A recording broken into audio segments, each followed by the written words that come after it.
No.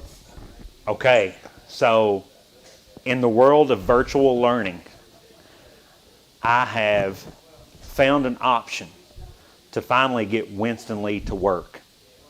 At first, I hired Dog the Bounty Hunter, and he said he had better luck finding Brian Laundrie than he had finding Winston Lee. So I FaceTimed Winston Lee. Look at this. Hey, everybody. Hey. I FaceTime. Oh, I'm losing you, Winston. Hold on. Let me get better service.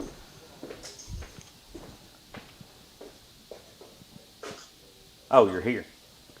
I've been here. I'm here, Wes. I'm here. There is no need to FaceTime me. Run the intro. I found him. Oh, my God. I found him. Run the intro. This telecast is copyrighted by Hometown 24 for the private use of our audience. Any rebroadcast or retransmission of this game without the express written consent of Hometown 24 is prohibited.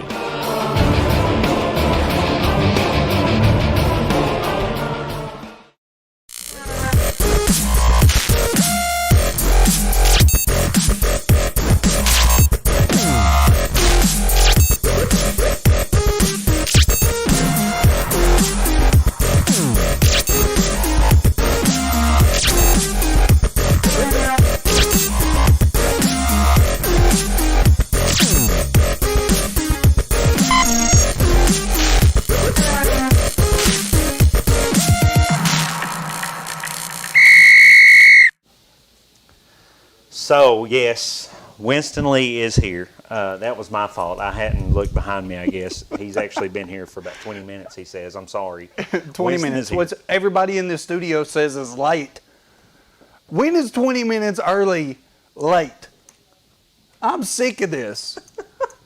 I tried to lie and say, well, I don't know. I didn't really even try to lie. But then Dave Adams comes in here blowing my cover as soon as he walks through the door. Yeah, said he saw you riding the bull on the side of Highway 15. I was running, not riding.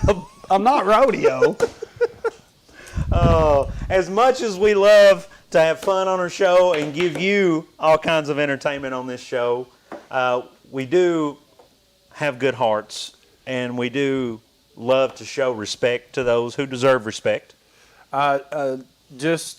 What a tragic, just a tragic week for Mountain football this week, and losing, and I'm sure everyone out there has heard by now, but in losing one of the greatest, if not the greatest coaches, probably one of the greatest Mountain coaches there's ever been in the game of football, as far as taking a program from one place to the state championship and being able to compete year in and year out, and just a special coach and a special person in Coach Matney. There's many definitions of what you can call a legend. A true definition of that, Coach Matney. I think it showed this week when schools all across the state, including the University of Kentucky, left the lights on the field to honor such a legend as Coach Matney. Yeah, every football stadium probably in Kentucky and even beyond, high school football, college football. Of course, we saw Coach Mark Stoops turning on the lights there at Kroger Field for Coach Matney, well known in any coaching circle, and always highly respected. And you could go on and just about the success of Johnson County Central and the success they've had over the past few years since his tenure there. Really tragic news, and it's like, always to the point concerning COVID is like it takes, and at what point does it stop? And so our thoughts and prayers are to, of course, Johnson County Central football family, the wrestling family there. He's also a great wrestling coach. Yeah. And his family, of course, our dearest condolences, and I believe we have something. We do, and so we will start this show off tonight in remembrance of legendary Coach Matney from Johnson County Central. Awesome. Let's take a look. You Mountain kids have made believers out of a lot of people for a lot of years. Now, my question to you guys is what are we going to do this year? Are we going to carry it on? Are we going to carry on what we believe in? We believe in the mountain way of life. We believe in being up these hollows and being hillbillies and getting in these trucks and going hunting and fishing. This is who we are. And the rest of the nation makes fun of us. But it's a funny thing to me that every time anybody retires in a city, you know where they want to come live? They want to come live in the country. They want to get them a house up a hollow somewhere and live our life. And I'm glad to have them. We are who we are. We're boys from the mountains, from the hollows, from the small towns. Don't you let anybody come in here, especially from a big city, be able to walk out of here thinking that they're better people than you are.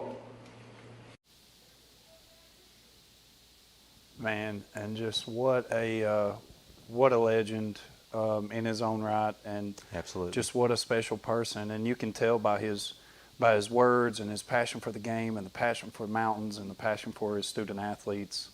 It's hard to top. I don't know if it ever will be. There's only a few coaches in the history of mountain sports I can think of that put so much thought and love and care into mountain sports as Coach Matney. I love what he says in that, we're the lucky ones. Yeah. Yeah. A lot of people from outside the mountains, may view it in a different light, but at the end of the day, us mountain people are the lucky ones. Yeah. Just a moment of silence for Coach Matney and his family and the family at Johnson County Central. Our thoughts and prayers are with you here at TVS Cable and Hometown 24. God bless you. Moment of silence.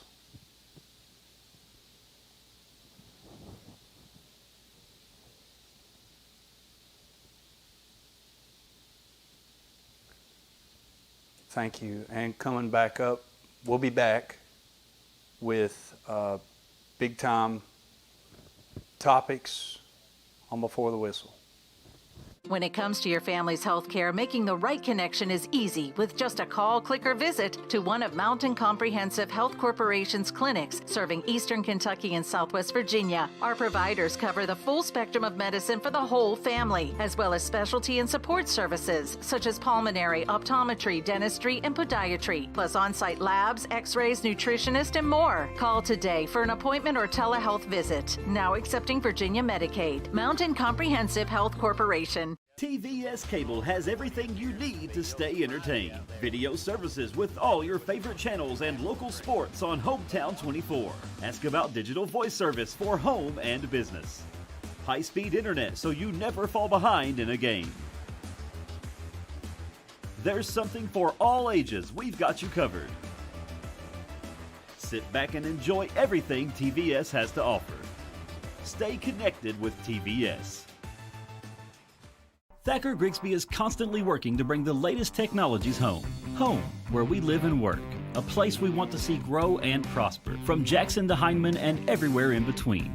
We're committed to serving you with the latest technology. Whether it's faster broadband, more video choices, or the latest voice services. Thacker Grigsby with our fiber network can provide the latest ways to stay connected, informed, and entertained.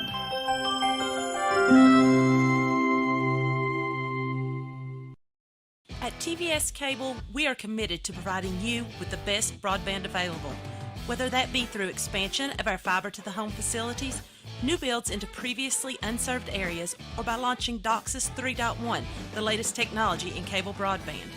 TVS Cable has always changed with the demands of Eastern Kentucky, and we will continue to make investments in our area because we care about Eastern Kentucky. It's our home too. On the topic of mountain sports. Absolutely. On the topic of mountain sports. We take a lot of pride here in the mountains. Obviously. And as you all have seen, because I know all of y'all check our Facebook feed daily. Yeah. As all of y'all have seen, a little switch up. We behind the scenes, you all don't get to see the best stuff. We have true. If you watch AMW or WWE, Sure. then you've not seen crap compared to what especially if you get us talking about Tom Brady or the Cats. Yeah. So why not share all of that with you on the show? I don't know if this is widely known, but I'm a big time AMW fan. And I ain't talking, I ain't talking root beer. I am Appalachian Mountain Wrestling fan. I'm not going to say I'm a Kyle Magger fan, but you're not allowed to say that on this show. It's PG. Yeah. I'm a big time AMW fan though. I have an autographed sock from John Noble. Autographed sock. Hey, I am a John Noble fan. I'm not saying I'm not a Kyle Magger fan, but I am definitely a John Noble fan. But we do have wrestling news, and this is, I'm sorry guys, I don't want to let anybody down at home, not to tell you that Santa Claus isn't real, but we have real wrestling news. Yeah. And it deals with a former student athlete from Perry County Central. Almost superstar. And we actually have a highlight, and this is, from what I've been told, this is a huge upset. I'm not personally familiar so much with the wrestling, but from what I'm told, this is shades of like a NCAA D2 school beating like Georgia. Like this is huge upset alert. And we're going to discuss hillbilly upsets here in a minute. But our very own, Perry County's own, Hillbilly Hammer, taking down a top-ranked wrestler in the world. You got to see it to believe it. Here it is. Roll that beautiful. Please welcome the Hillbilly Hammer, Jacob Couch. The Hillbilly Hammer, Jacob Couch of Pedigo Submission Fighting, hailing from Hazard, Kentucky, now based in Mount Vernon, Illinois, given the chance of a lifetime here to come and compete in the Who's Number One Championship middleweight division as a last-minute alternate. He says he wants to be the Rocky of the tournament, and this would be one way to start. We already saw Amanda Levy pull off the upset. Let's see if Jacob Couch can do the same here. His heel is very much in danger here. Roberto did a nice... Oh, submission! Submission for Jacob Couch. Jacob Couch, the biggest underdog in this division, takes out the favorite, the minus 700 favorite. God, it gets me pumped. Man. Listen, I'm sorry, but this is wrestling without, there's no hitting, like you can't punch somebody. Like this is real wrestling. Yeah, this isn't John Noble. This isn't WWE. Oh. I cannot take you seriously for one second. I went back to the Rock. Listen, man. it's more like this, I think. Yeah. How's that? Like that. Yeah. How's that feel?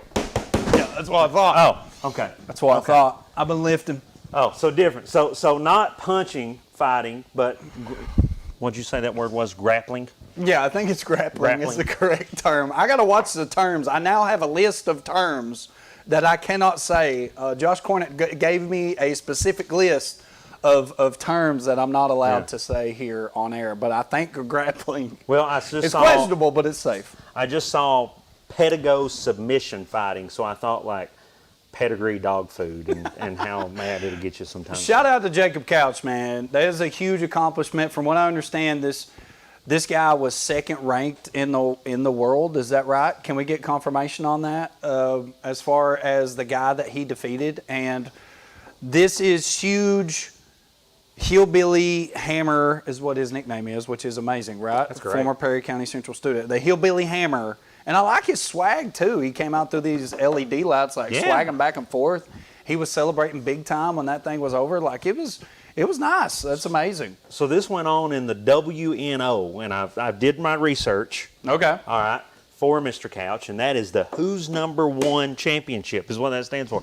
I would have thought Tom Brady was going to be in it, but it wasn't. It was Couch, who obviously did even better. What time is it? 15 minutes? Nope, 14:52. That's how long it took to get to Tom Brady's name. 14:52. That's all it took. It's getting shorter every week. We're not even to the NFL week. And that's where we're headed next, is the wild week in the NFL that was the NFL. I want to ask you something first. Sure.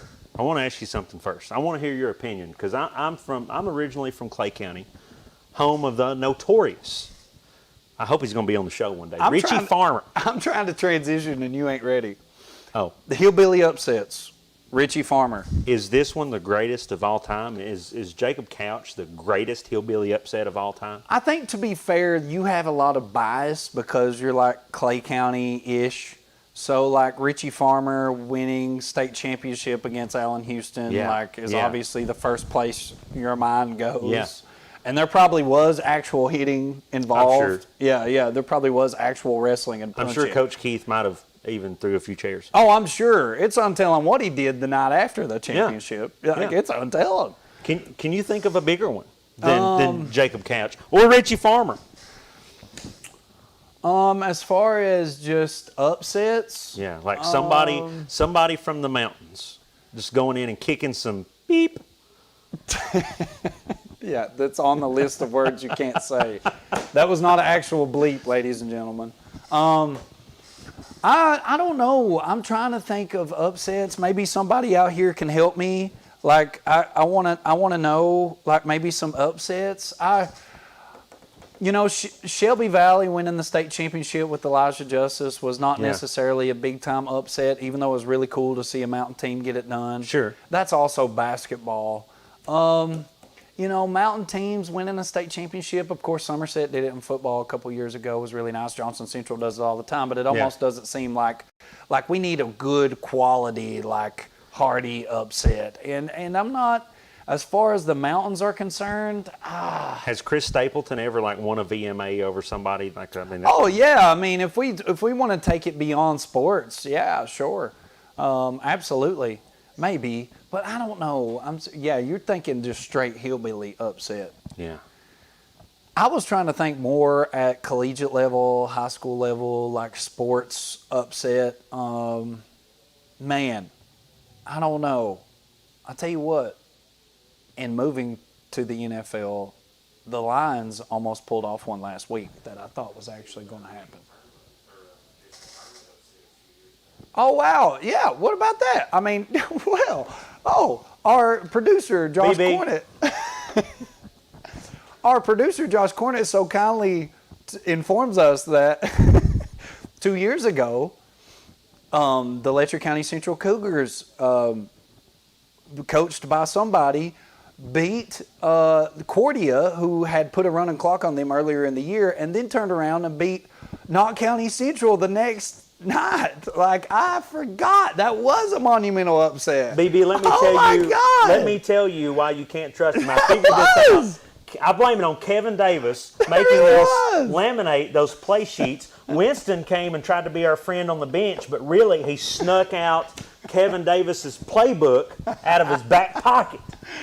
Listen, I've watched the game film a million times. I don't know if we ran anything or everything. I can't decide. God, it was ugly. Congratulations. Thanks. Congratulations. I still appreciate it. B, still love you, buddy. I will say, got the piece of the net on my dresser. I will say that being from Clay County, living through Richie Farmer, being a Chris Stapleton fan, I'm going to have to say I might almost agree that this is a huge hillbilly upset. I don't know if it's necessarily upset. Jacob Couch would probably kick that word again, but I'll be honest. We got this word probably in 2 hours before the show, and that's my fault, Jacob. But I would need some time. Hit me up next show, and I'll give you a hillbilly upset. I need some time to really think about this. I need some time to think about this hillbilly upset. But right now, I'm going with the Cougs over Cordia, and then the fact that they did it again against the Pats. I think that's probably my favorite. I think the biggest upset might be our next topic. Britney Spears is free. Upset. That is. Brit's free, guys. Brit's free. That's what matters most. Brit's All free. right. So that's not our next topic. We mentioned the Lions nearly. Listen, I watched this game and it was like, I still don't know how the Ravens won, but the wild week in the NFL. The wild week. Bengals win versus Pittsburgh. That hasn't happened in a while. Right. We saw the longest field goal in history, 66 yards, that bounced off the front of the upright and then popped went on back over. in. Yeah. Yep. Ravens beat the Lions and shouldn't have. We saw a 109-yard kick return We did. TD. We saw Andy Reid go to the hospital during the Chiefs game that they lost. The Chiefs lost. The Bucks lost. Mahomes and Brady lost in the same week. The Raiders win in overtime, I think again, to stay undefeated. Of course, we had a little bit of normalcy in Rodgers. Finally. With the final drive to win a game with like 37 seconds left. And I even saw like crazy stuff, like an unintentional onside kick during the Washington game with the wind so bad in Buffalo, New York. It was just crazy parity across the board in the NFL. So crazy enough that Tom Brady got beat. Okay, yes, Brady got beat. How are you dealing? Are you okay?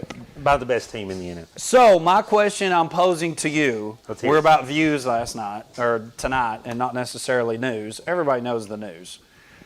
We've got 5 teams. Oh, boy. And, of course, the Bengals did, I do want to mention that, the Bengals did defeat Jacksonville last night, and we're going to talk about that here in a little bit more with Trevor Lawrence. But you've got the Broncos, you've got the Cardinals, you've got the Rams, the Pants, and the Raiders. Those 5 teams remain undefeated in the NFL. Yes. Out of those 5 teams, who is the actual contenders and may get 1-2 seed? And who out of that list are really your pretenders? Who do you love, like, who you hitting the snooze on, who you blocking? I want to know.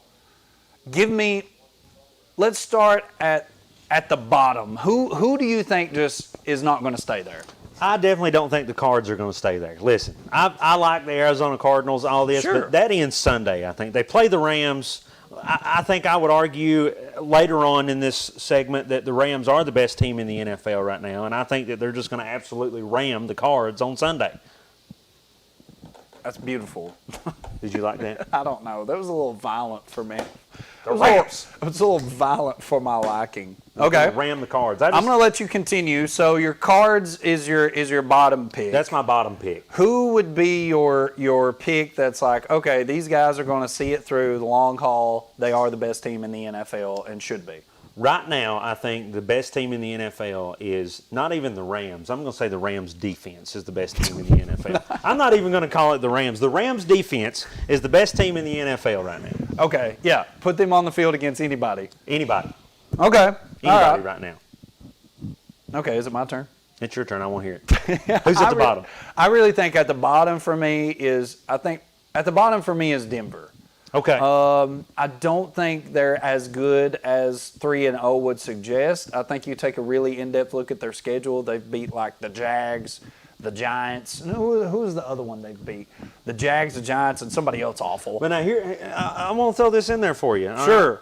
And I'm not saying they're bad. I'm just saying like when this airs out here in another 2 or 3 weeks, I obviously think even the Raiders, the Panthers, the Rams, and Cards are probably all better than the Broncos. Well, I just think you mentioned the Broncos' wins, and you mentioned their wins weren't against anybody great, and then you mentioned the Jags. But if you listen to any Bengals fan, when they beat the Jags last night, oh my God, the Bengals beat them.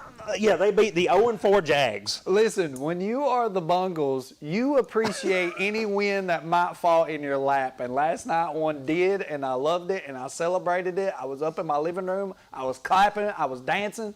I was there. I was at the stadium last night. Paul Brown, I was there. I actually had family there. I know some other people that were there. That stadium was rocking last night. And, yes, I think the Bengals were better than the Broncos. Oh. So if we put the Broncos and the Cards together, yeah, against each other, Cards win. Cards win. Yeah. The offense of the Cardinals is just way too powerful. Even though Broncos has really hung their hat on tough defense here for the first 3 weeks, and I think Teddy Bridgewater's been great. You know, I actually have Melvin Gordon in a fantasy league, and him and the 1-2 punch of him and Williams has been great as far as the running backs are concerned. So, Yeah, I like the Broncos. I just don't think they're better than any of these teams. I've watched the Cardinals now, and man, I'm telling you, they got AJ Green healthy. You know, Christian Kirk is really good. DeAndre Hopkins is the best receiver in football. James Conner has been getting in the end zone, of course, which is extremely crucial when you get close. He's giving them everything that they got him for, and so I just think the offense is too powerful. If you combined the Broncos and the Cards, could they beat the Rams? They would win. I think they would compete for the Super Bowl. Yes. Okay. Yes, I do. I really think. Yeah. What if obviously. you bring Peyton Manning back to the Broncos? I think you win in a runaway. I don't know if you saw this. This is off topic, and we promised ourselves we'd stay on topic, but it's still NFL, and it still is a Manning. It's a wild week. It's a wild week. Eli Manning I wish we had that footage, but Eli Manning accidentally, listen, I don't want you to give me a hard time ever. You, Dave Thacker, all you TBS people, Eli Manning literally flipped the double bird on ESPN Monday Night Football. And it was there for everybody and God to see, and he apologized later, but it happened. That was one thing I've never done. Production crew member Andrew Gibson actually suggested we start drinking out of red Solo cups on the show. Well, that would be amazing. Water, guys. I'm going to say Denver is the worst out of those. Okay. I'm going to say that the Rams are obviously, but I am going to go a little bit step away from you, and I'm going to say it's not necessarily because of that dominant defense. I'm going to say it's more because of the energy brought on by this connection between Sean McVay, Matt Stafford, and Cooper Kupp. Listen, Cooper Kupp has been doing things that I ain't never seen a slot receiver do ever. Like, you give them to me. Wes Welker, Edelman, those are two Patriots, just so happens. But you give me all the slot receivers, I don't know, Antonio Brown at one time, give them all, whatever. Cooper Kupp is doing something amazing with Matt Stafford there in L.A. So, I don't know. For me, it's the Rams. Now, the wild card out of those for me, and probably the second worst, is the Panthers. But, and then, of course, they lost Horn this past week due to a broke foot, so that's going to really hurt them. But it's been really refreshing to see Sam Darnold do well. Like somebody who was in the Jets situation, like really bad, and all of a sudden now he's through for 300 yards in the past 3 games. And that offense looks good. The defense looks good. I like the Panthers. And it's always fun to see the Raiders good. If you have to ask me who is my next choice under the Rams, I'm going to say the Panthers, and not because of any of that garbage you just mentioned. I'm going to say it's because of that mixed reality Panther that they have running around the field. Oh, my God.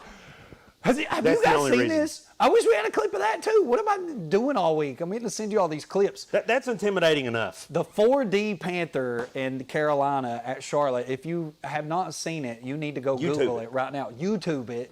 This Panther jumps onto the field, out of the stadium. I'm talking like a 40, 50 feet tall Panther, right?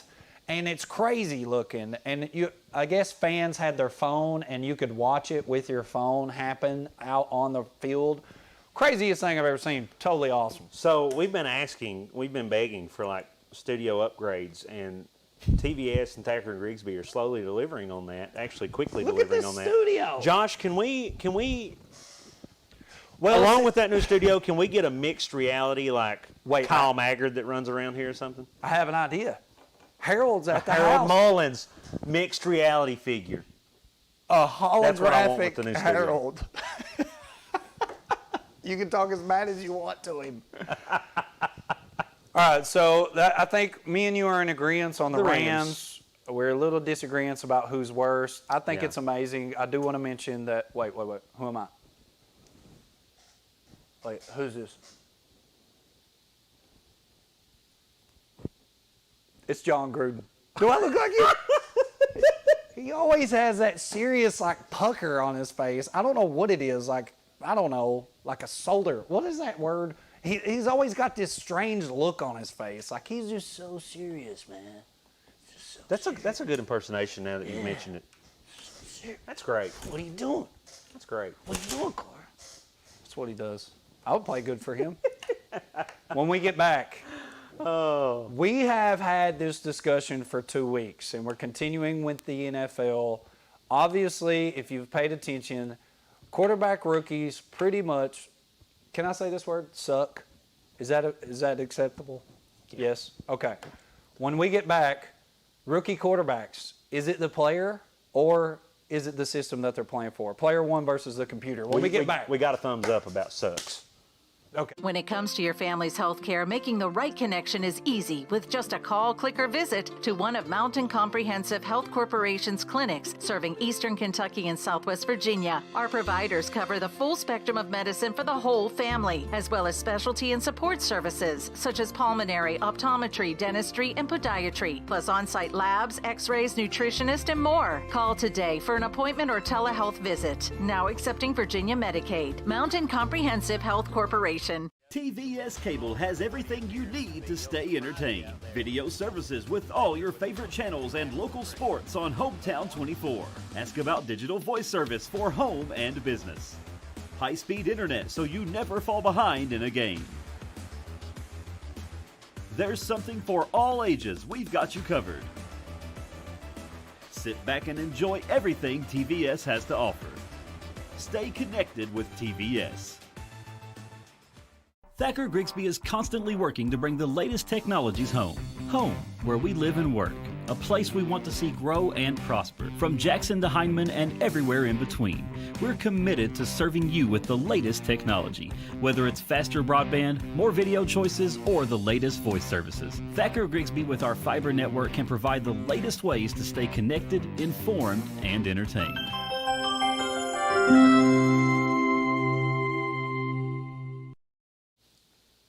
Did you know you could watch Before the Whistle on Facebook? Is this it? What you do this on Listen, Facebook? I saw this a while ago. I do want to show Brian Howard, if you're watching, he's watching from home. I'm not going to say go Browns. I'm still saying the Bungles in an upset later this season against the Browns. It's going to happen. I mean, we beat the Steelers. So shout out Brian Howard. He's watching right now. Suzanne Ramsey, she's out there. One of my favorite people on this planet. God bless you. And then, of course, my mom's Tim watching. and Teresa Hayes. Of course your mom's watching. I don't even know if my parents are watching. They don't even my parents is weird. Like, my dad has a Facebook account, but my mom don't. But my mom logs on to my dad's Facebook account. So, like, I never know.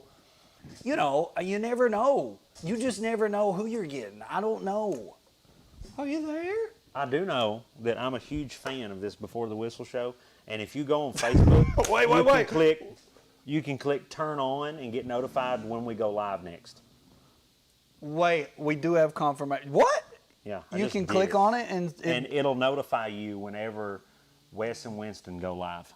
Technology, I'm telling you. Y'all missed the FaceTime. It was incredible. I just got a text from my mom that actually said she is watching. She is watching. That was the fastest text she's ever typed. I mean, it's like as soon as the words came out of my mouth, she was texting. Like, my fiance is watching. Is Whit watching? Were you already texting me?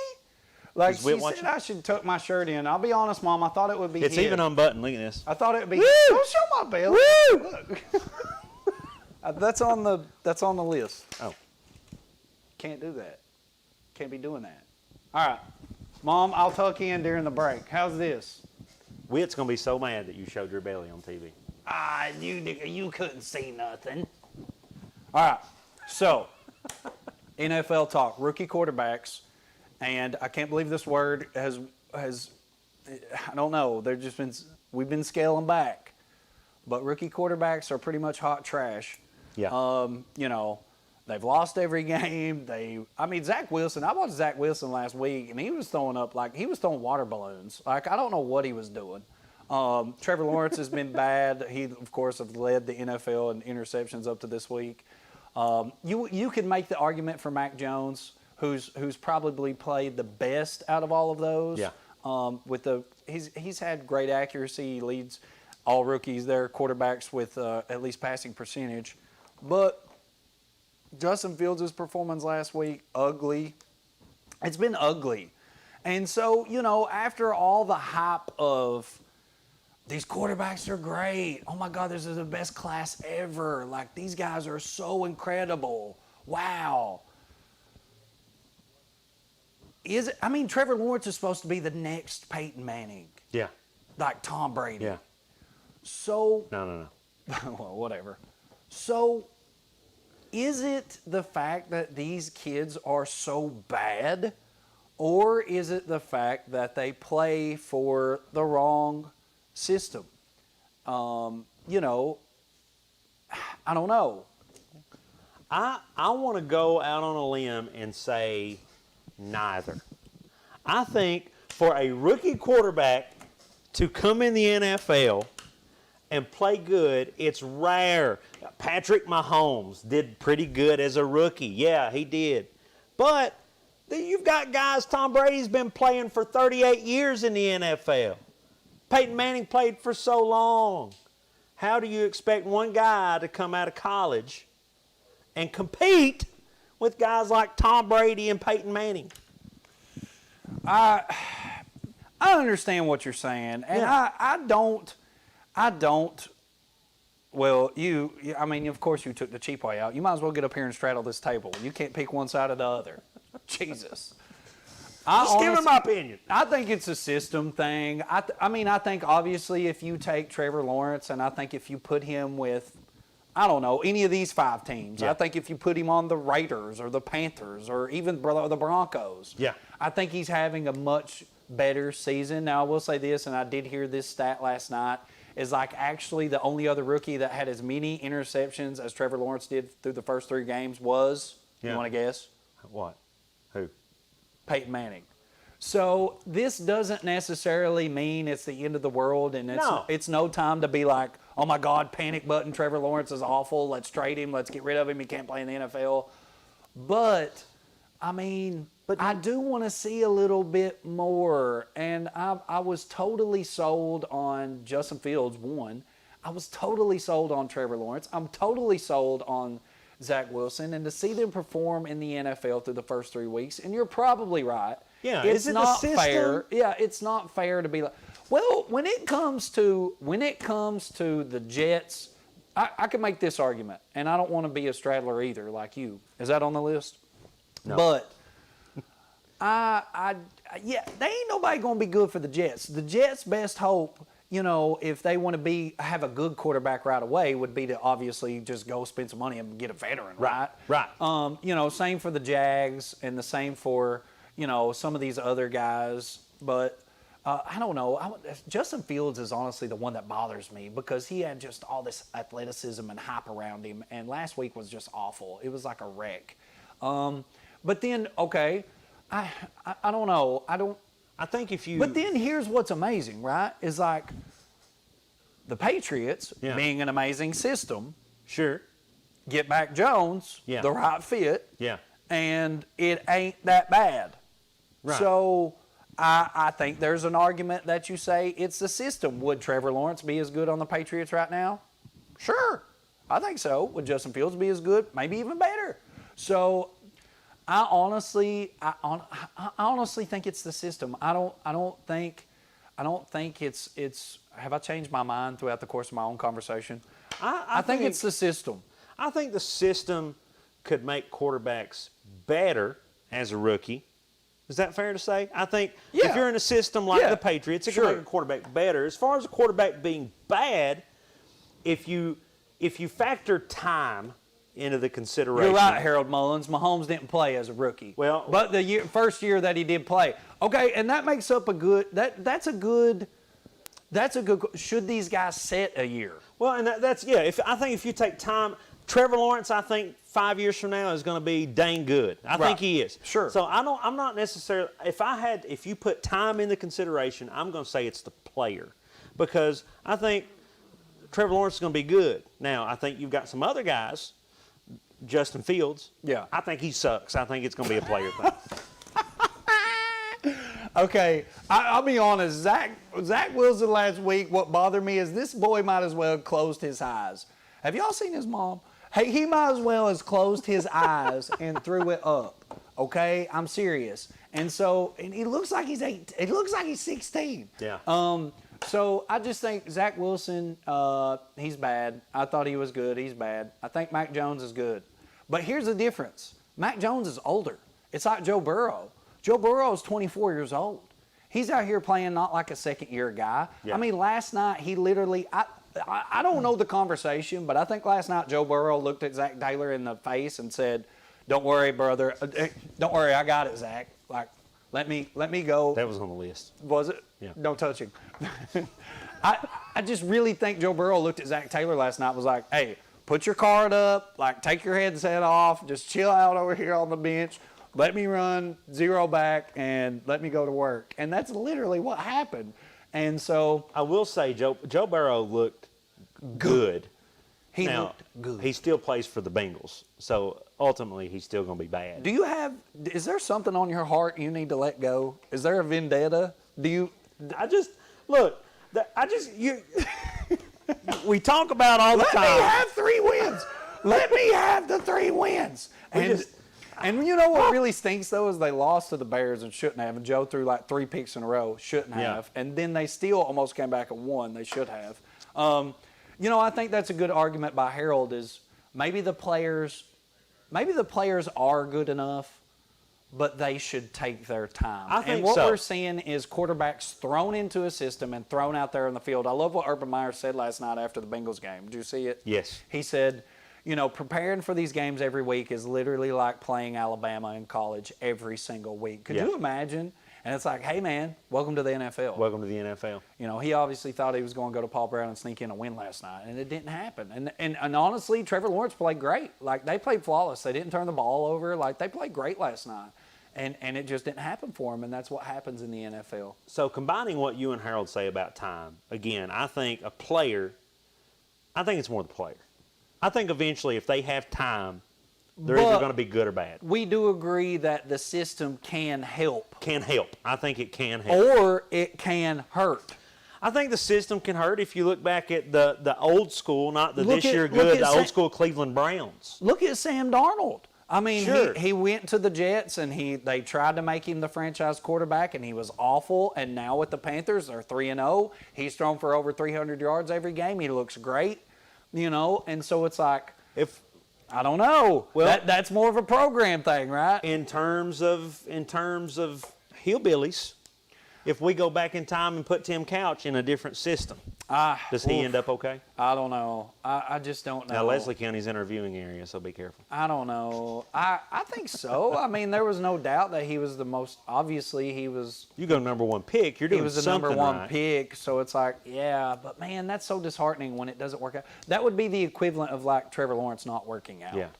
My thing is with quarterbacks, if you have the system, I'm just not so sure. Like, it's so situational because there's these situations where I'm like, maybe they shouldn't have taken a quarterback. Yeah. It's like people give the Pats a hard time where they could have kept Cam Newton, but they moved up to draft Mac Jones, and it was like, why? Yeah. Well, I mean, obviously he was fitting the idea of what they wanted to do within their system, but even then you think about the fact that Tom Brady was drafted, the 5th round? Yeah. And some of these successful and he wasn't quarterbacks. good right off the bat. It took him. He was good, but he wasn't great. I would like to have that stat as like how many of the NFL quarterbacks are actually, drafted in the 1st round or starters in.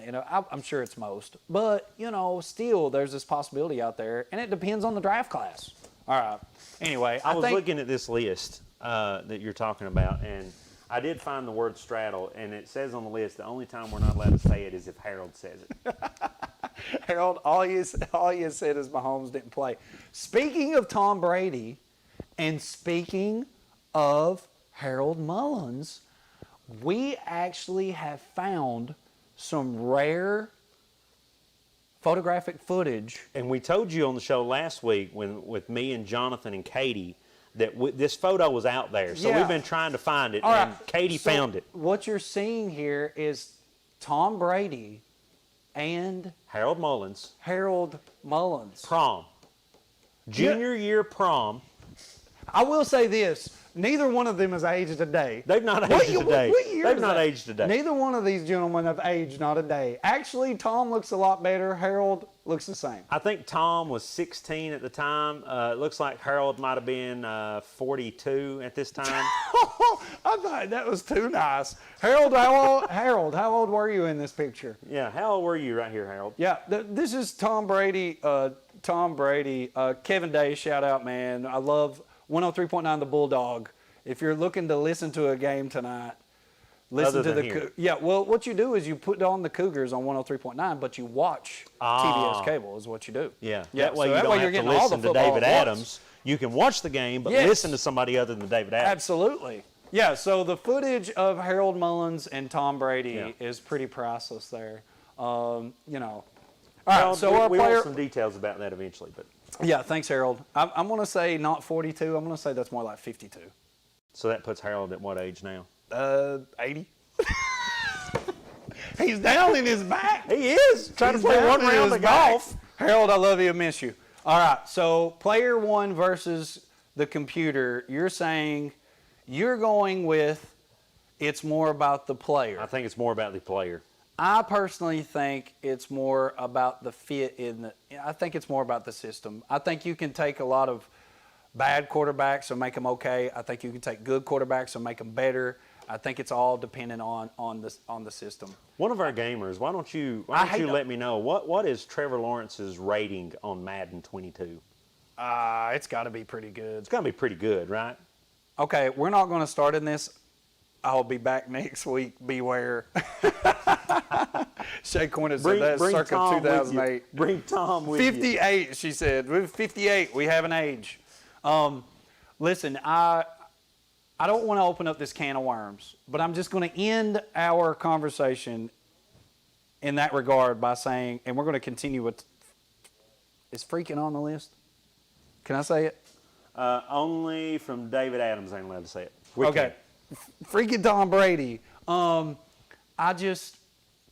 Do you think Tom Brady, a fifth-round pick, is still as good if he doesn't get drafted by the New England Patriots and plays?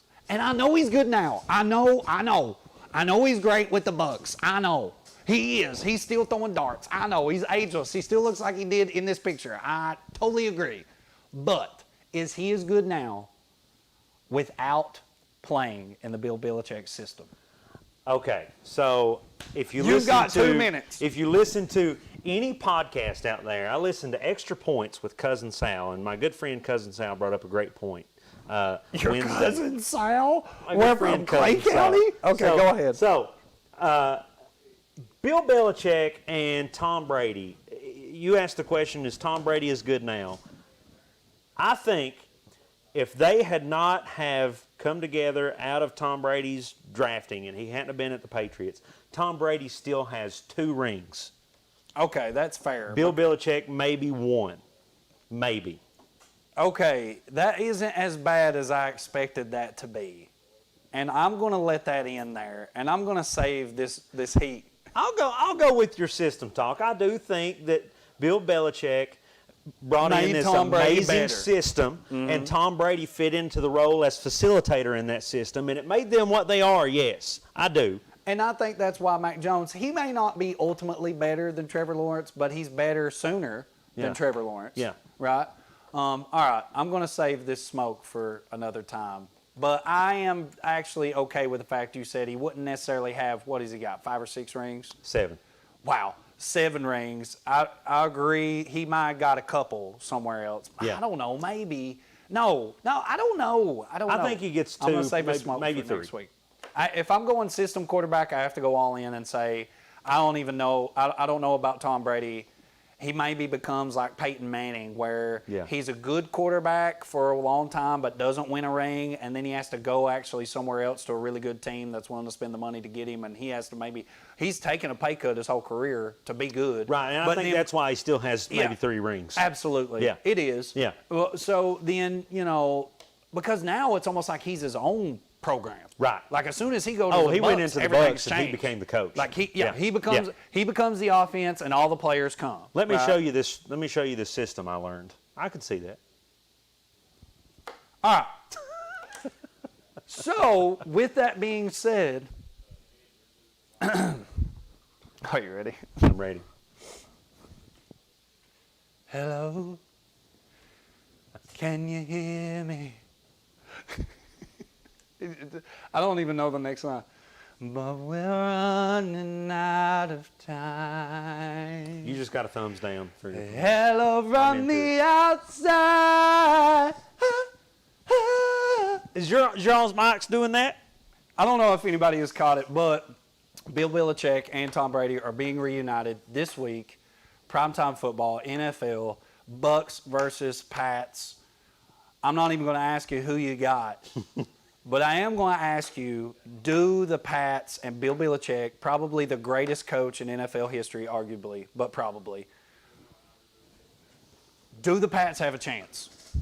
I'm going to say no, and here's why I say that. Sure. I don't think Bill Belichick, as good as a coach as he is, I don't know that he can get on the field and play.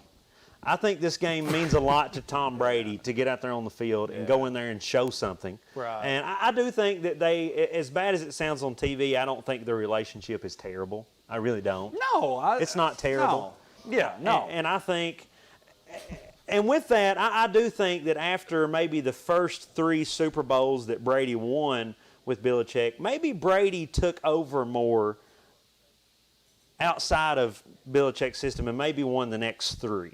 Yeah. You know, he kind of won them after that. Sure. But I don't think there's a chance for the Pats just because of that. You know, coaching can mean a lot, but it don't mean as much to those players on the Pats as it does to Tom Brady. Yeah, I agree. Like, it's like, you know, Mac Jones he wants to win every game, but it just probably doesn't mean as much to him. And let's also throw out there, when you had you LeBron know, James and the Cavs, he leaves and they burn couches and burn jerseys and burn everything that says LeBron. Right. New England didn't treat Tom like that. They respected Tom. No, but you know, I felt like that was more of a Pats decision, right? Right. Yeah. So, but I actually think, where's this game at? This game's at New England. Okay, I think the Pats have a chance. I think Belichick obviously knows a lot about Tom Brady. Tom Brady, I saw quoted this week as saying, "I know exactly what's being said in that locker room." Yeah. You know, which makes things kind of like, that's intimidating. Okay, so if you're Bill Belichick, you might be like, okay, I need to say something completely different. Well, But I think the Pats have a chance. I think it'll be a close game. I think just because of the emotional part of it, I hope it's a close game. Ultimately, I do think the Bucks will win this game. I don't think it's such a big deal, but of course it's played up in the media to Adele, and you know, that was good. That was better. Is that one good? That was better. I've been working on it. I think you also have to throw in there, though, too, we can't forget the Bucks added Roger Sherman and Antonio Brown for this weekend. Yeah. And Gronk is out. I actually saw that Gronk was doubtful. He's doubtful. You know, he's probably going to be out. That kind of hurts. But you don't know. I really secretly think they might be pulling the old school Patriots trick. They could be. Where they're like, listen, somebody is doubtful, but then come game time, they play. Like, you know, like Patriots were infamous for doing that stuff. They still deflate the balls. I think if you watch the Bucks loss to the Rams, though, I think you have to think that adding Roger Sherman in on this defense helps their defense tremendously. Absolutely, and I think that's like the one thing. But everybody has to remember, right? Like, even if the Bucks at this point, who are probably the second or third best team in the NFL right now anyway, you know, they went 7-5 last year before they really figured things out. Right. So it's like, even if they just fool around, I think their division just sets up really nice for them. They're going to beat, they're going to beat the Saints. They're probably going to beat the Panthers. The Panthers might give them a game, but they're going to ultimately beat the Panthers probably. So, as far as their division is concerned, I don't think there's like serious concern where there would have been before with the Saints. So yeah, I think they're going to be fine. I don't know, and I think Mac Jones brings some excitement to the Pats. I'm just really questioning about the big question mark for me is the Patriots running game. Of course, led by Damian Harris, Madison Southern Berea's own Damian Harris. So I don't know. It's possible, but I would say it's reunited and it feels not so different. I think it's just like a football game. Only chance Pats have is if Tom Brady discovers a little avocado tequila. Avocado tequila. I don't think you can. I think that's actually on the list of. I thought it was just if we drink it on camera. Oh my God. When we get back for Before the Whistle, we have finally. Is this right? Is that the Gator chomp? I forgot how do you, it's this. Can you zoom in on this? The Gator chomp.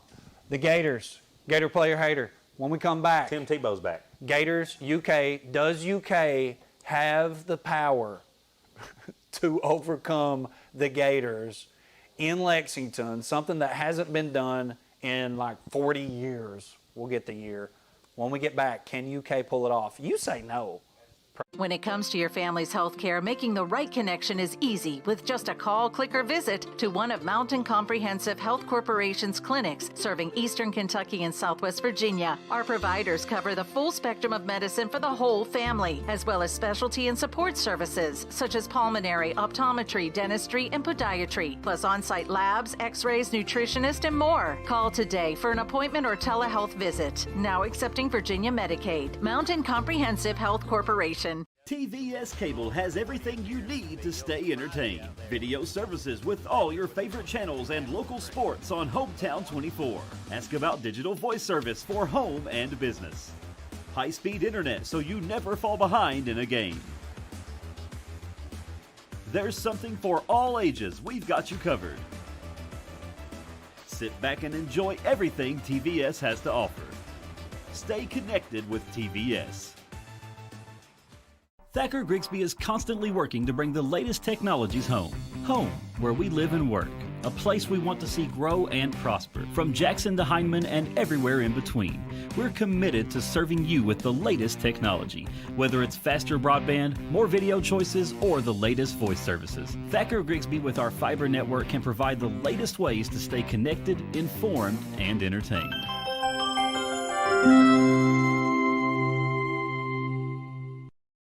At TVS Cable, we are committed to providing you with the best broadband available, whether that be through expansion of our fiber-to-the-home facilities, new builds into previously unserved areas, or by launching DOCSIS 3.1, the latest technology in cable broadband.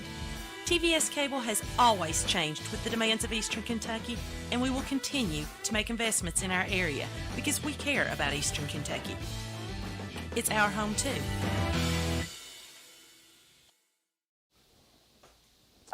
Let me save you some trouble for tomorrow. We need to cover that UK yet. What? I got on. Look. Hey, Mom, I'm also wearing tennis shoes instead of dress shoes. What are you going to do with your son? Oh, I needed to stretch and hydrate. What are you going to do with your son? Oh, I played with some with the boys the other day, and I'm not being right. I'm not right. I broke my finger the other day. Oh, my knees hurt. It's because you're wearing that UK stuff. That's what they're going to feel like after the game tomorrow. Those socks are mimicking the feel of guys like DeAndre Square tomorrow evening. Listen, I know you were a player hater, but I'm not a player hater. I believe. If you say it 3 times, you really do it. Well, I believe. This is not The Empty Man or whatever that movie's called.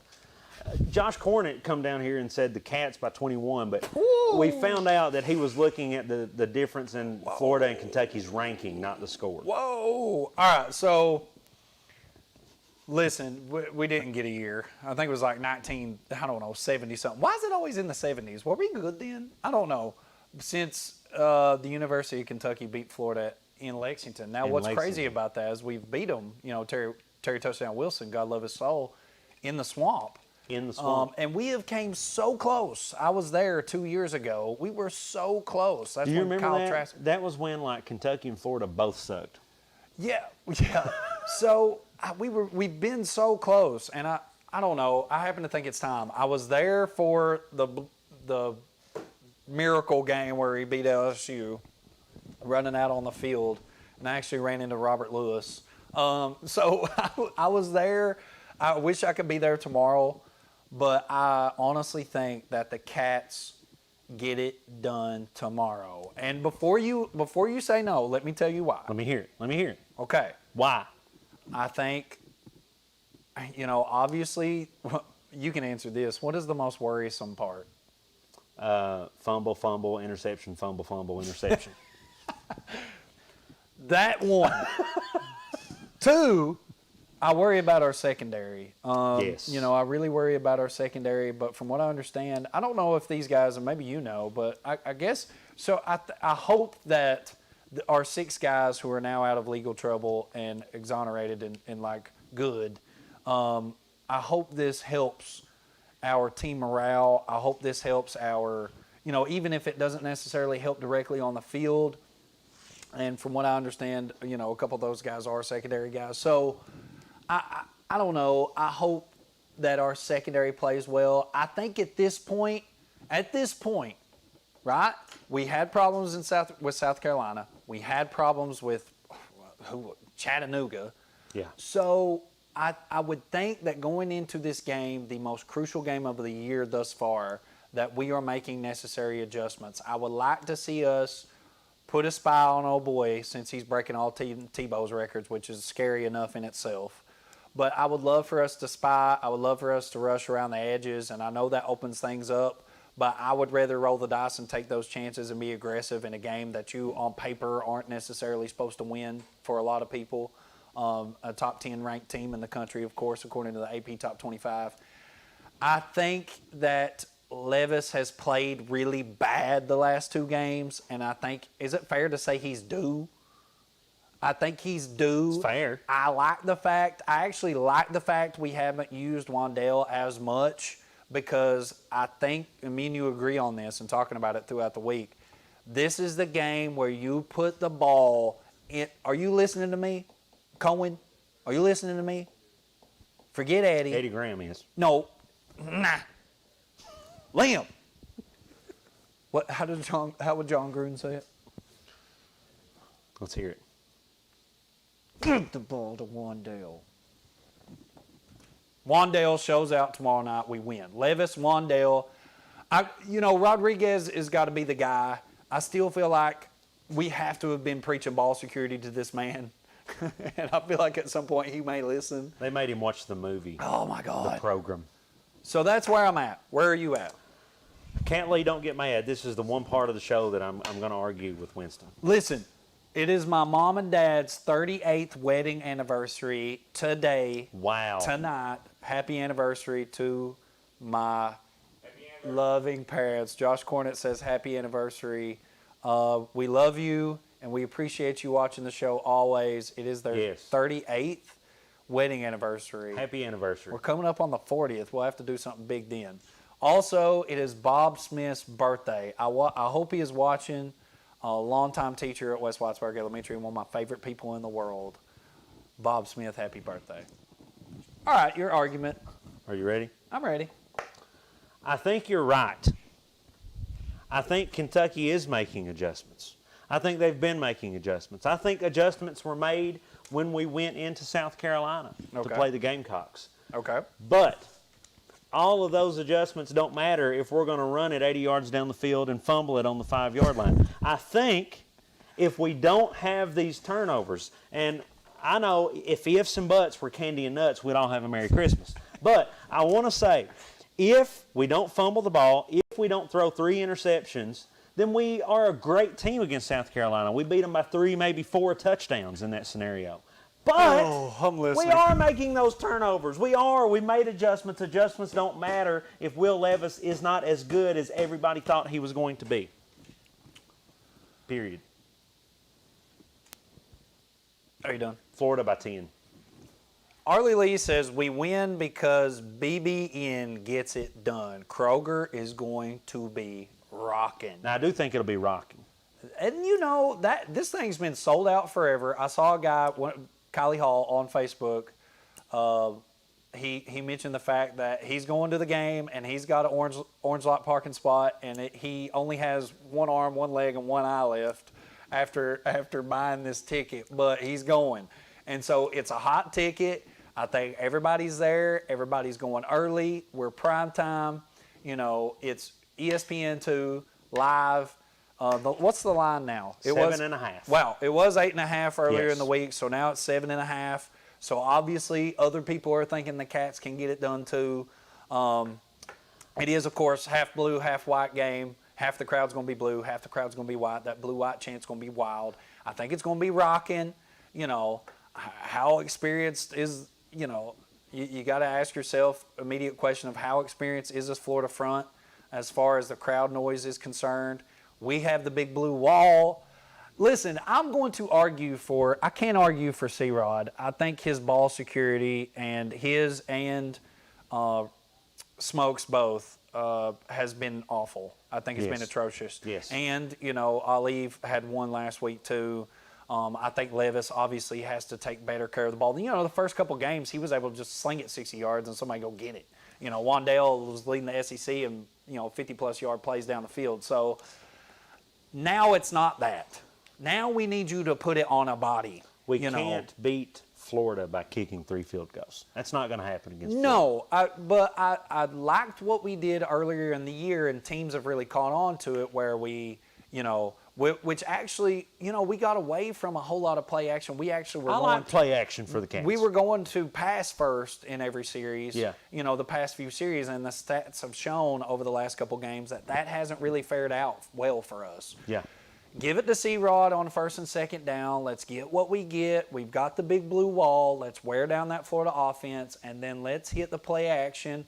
I think we can run Wandale some. Let's hit him on some sweeps. Let's hit him on some pitches. Let's hit him on some tight screens safely. A few wide receiver screens. The one thing that we have not done is Liam Cohen is so far, we go for the play action deep ball. Let's try to set, and God forgive me, I do not want to go to any type of Joker Phillips bubble screens, but I'm saying maybe a few slips here and there for Wandale, maybe a few slips here for Ali or Smoke, and let's get it into, I'm preaching like Wandale Robinson has to touch the ball 15 times, 15 plus times, and I don't care how you do it, punts don't count. You've got to give it to him in sweeps. Hell, put him in the wild, well, I think I said a bad one. Put him in the wildcat for all I care. Put Levis out wide. I'm dying here. I'm dying, Liam. So, Vanna Breeding offered me a ticket to the Cats tomorrow, but I had to decline because Ken and I sold all my Kentucky football shirts in a yard sale so that I could buy basketball shirts. That's Ken, how I is think that the game true? will go tomorrow. That's why is that true? That's why I'm waiting on her response. Cats I know that ain't true. go down by 10. Okay. Well, while we're here, That's generous. Let's write this down. That's generous. We've got a paper somewhere with our predictions for the year. Harold Mullins, you and your mixed Where's reality that paper? figure, remember that. Florida All right. by 10. Let's get a final score then. Let's get a final score. Oh, a final score. Due to Florida's offensive ability and our lack of secondary, I'm going to say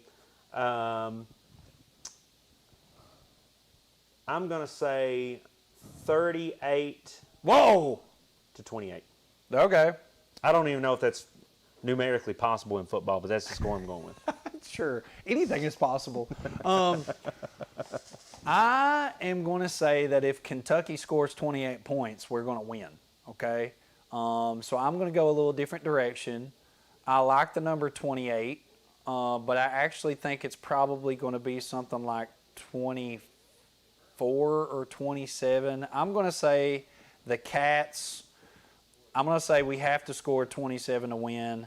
I'm going to say we have to hold Florida to 24. I'm going Cats in a close one, Kroger Field. Listen, I've got a DJ a wedding, but if we win, I may drive up to State Street. Is that still a thing? Sure. If we We'll make it one if it's not. Me and all of the 7 people watching Facebook Live right now are going to State Street tomorrow night if the Cats are able to pull this off. 27-24 Cats. Ken says truth. Those football shirts are being worn somewhere in Clay County as we speak from the yard sale. Basketball shirts. I don't believe it. I don't believe it. I will go as far as to say I think Florida will be ahead by much more. The Cats will make a late run to cut it to 10, and I think the Cats will have the ball as the clock expires and we lose by 10. Wow. If that becomes true, that really is one of your prophecies or whatever you call them. All right. Keeping it with NCAA football, we're moving now to the SEC. And just a quick rundown real quick, AP Top 10 going into this week, which I've actually written down. You mean Bama, the SEC Top 10? Bama. It's the same thing, right? You got Bama, you got Georgia 1 and 2, rightfully so. You got Oregon, Oklahoma, Iowa, Penn State, Notre Dame, Cincinnati. Then you have Florida. And actually, Arkansas is 8th. Yes. Ohio State outside looking in at 11th. So out of those, do any of those get upset? Are there other upsets in the SEC? If UK beats Florida, do you consider that? Would you, just theoretically, if that were to happen, how big of an upset is that? I know it would hurt may your not feelings. necessarily be an upset. I think the upset in this, and I don't think the super 15 touchdown scoring Ole Miss quarterback is going to be the reason, but I think JT Daniels' injury is going to hurt Georgia, and I think Ole Miss beats the Dogs. Oh, God. I think Ole Miss beats the Dogs. And that ain't even one of the bigger games. You've got, like you said, you've got well, you've got UK Florida. You got UK Florida. Well, I don't know who's. Ole Miss plays Alabama. Ole Miss plays Alabama. Arkansas. I meant Arkansas. Arkansas. Thank you, production team. Arkansas this guy has beats no the Dogs. clue what he's doing. Arkansas beats the Dogs. Oh my God, dude! Arkansas has been hot. They're tough. Woo pig sooie. I know you're not allowed to do this. This is a fine in the NCAA, but horns down. They're going to do Georgia just like they did Texas. What is it they do in Arkansas? It's like woo! Did they move it to ESPN? Wow. So UK Florida has been moved to ESPN. Earlier this week it was ESPN2.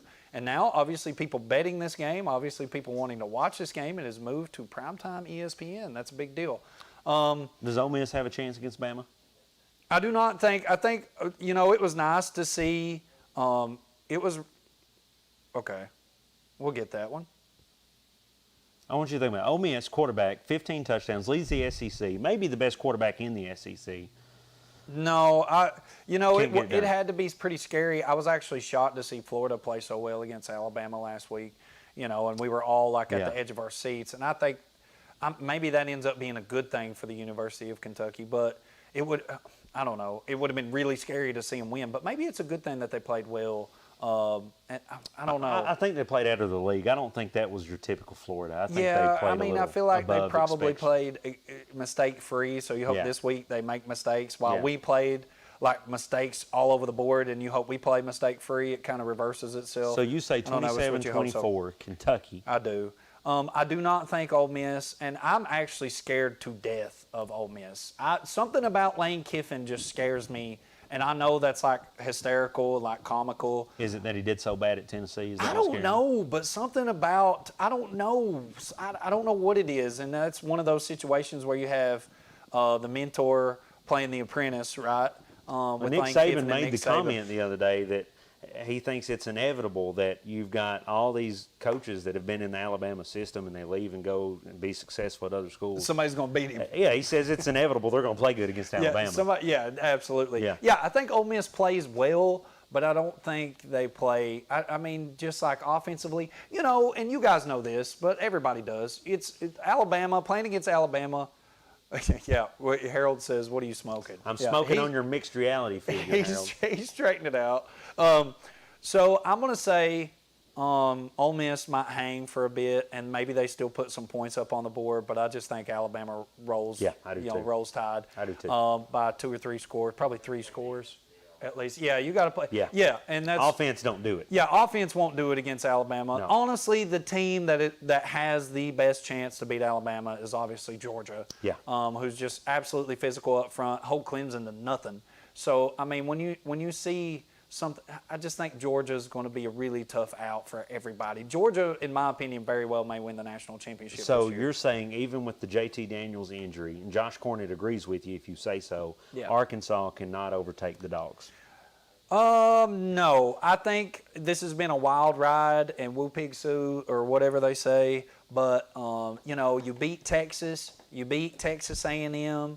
You've been on this wild ride. You're carrying a ton of momentum, but I think we're almost, for Arkansas, you got to worry about being too high, right? Yeah. I think That's you it. worry about being too high, and I think Georgia just comes in even keel and ready to just even further prove the fact that they can play, and win a national championship. So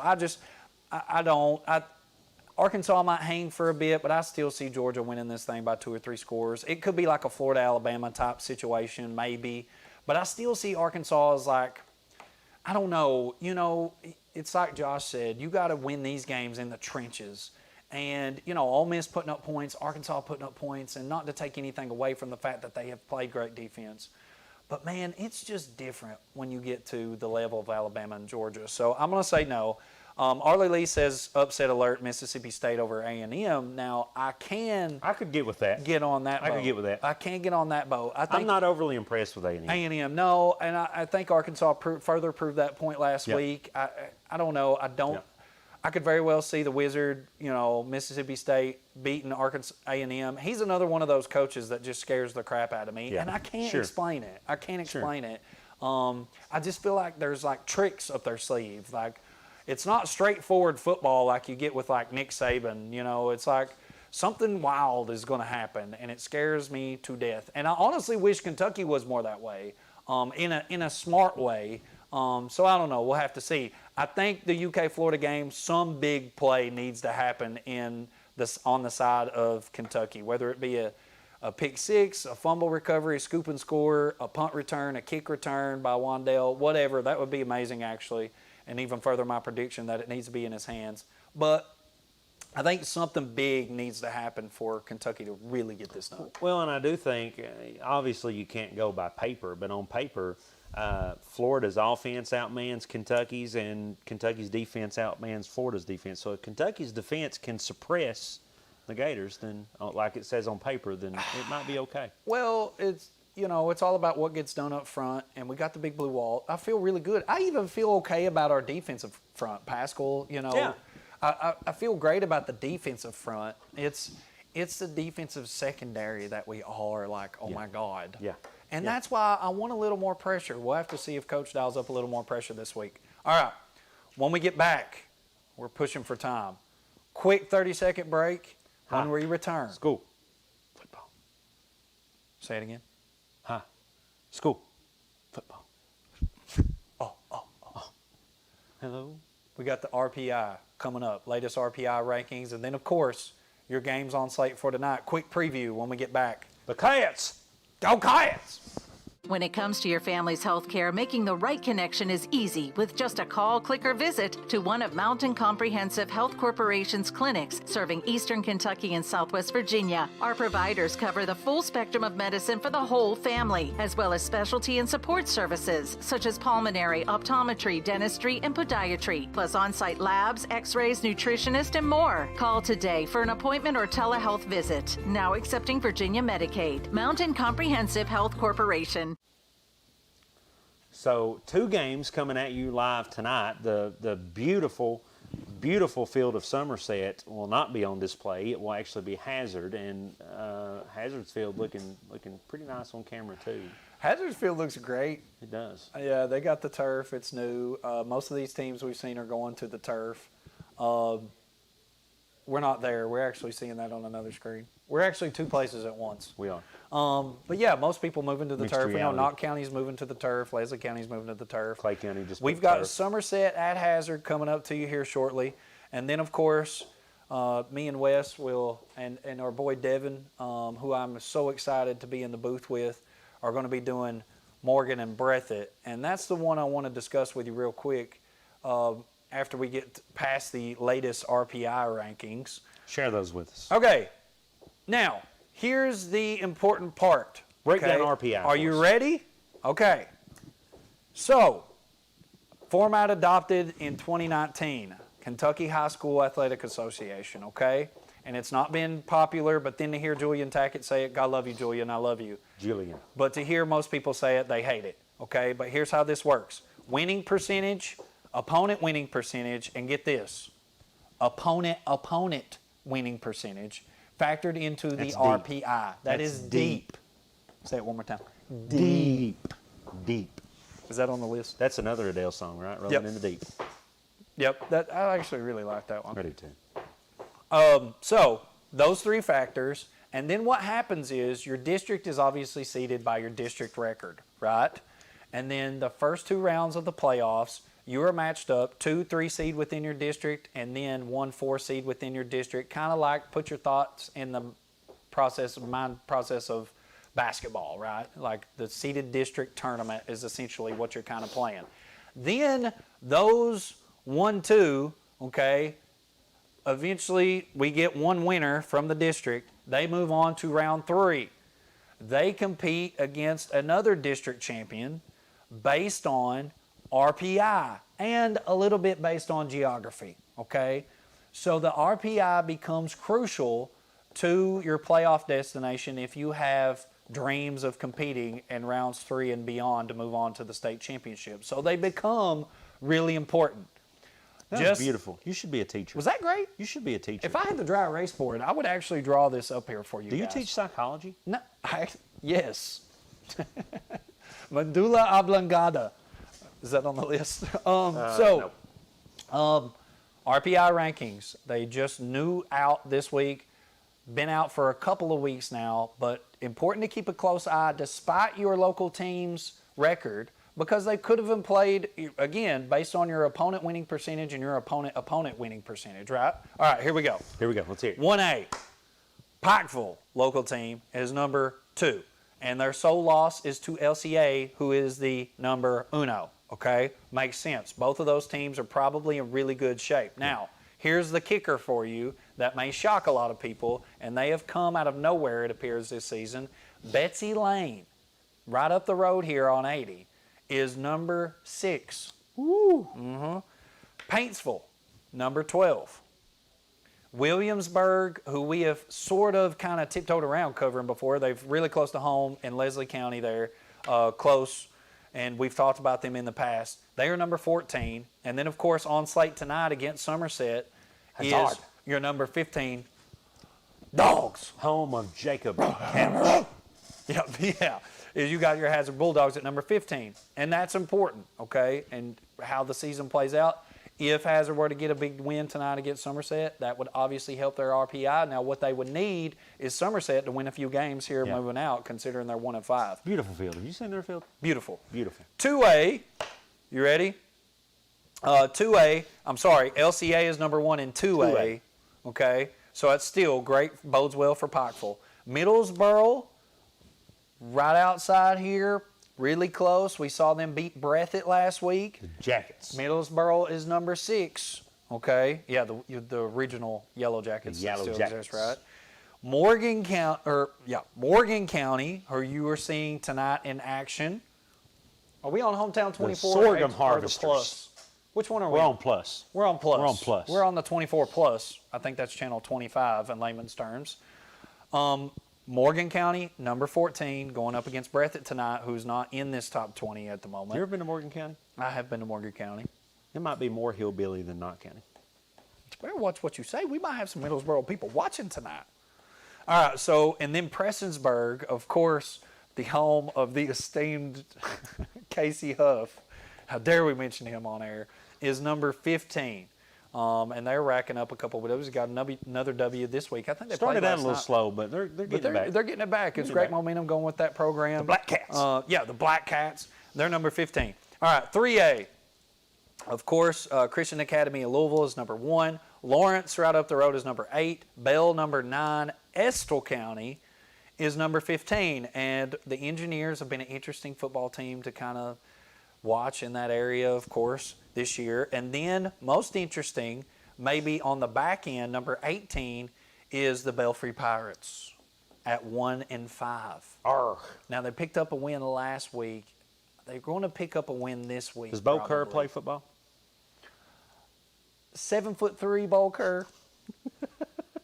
You know, he'll be great tight end. I was thinking, go stand in the end zone. I know Belfry doesn't pass it, but seriously, if you just like on the goal line, just jump past the Bo Kerr, like he's going to get it. Throw it up at the top of the field goal post. He's 7'3".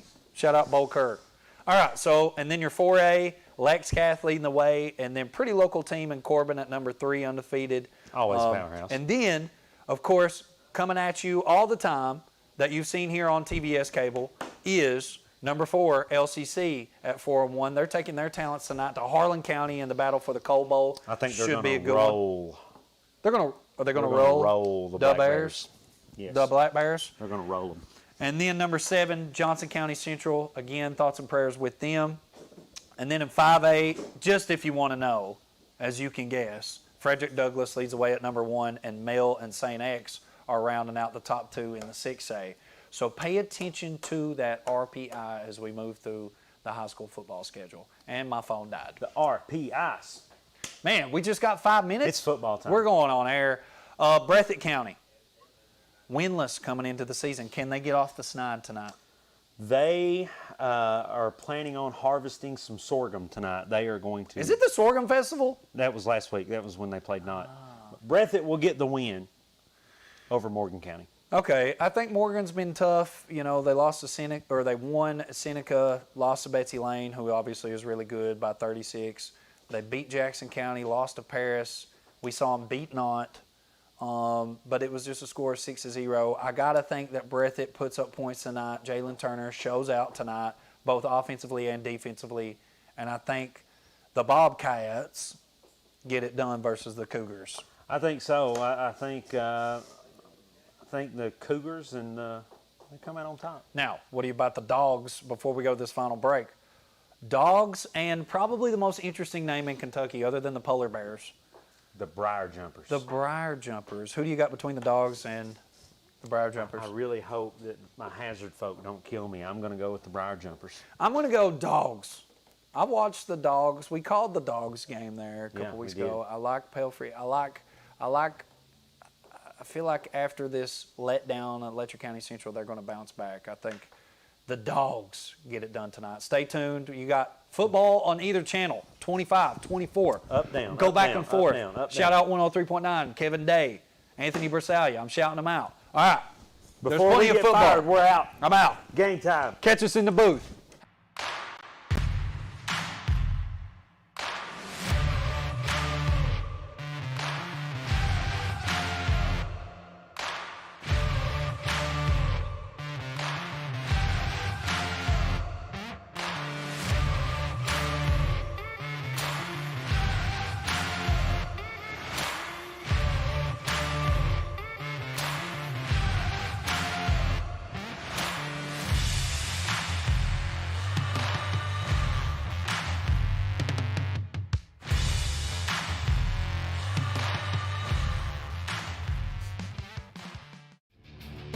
This telecast is copyrighted by Hometown 24 for the private use of our audience.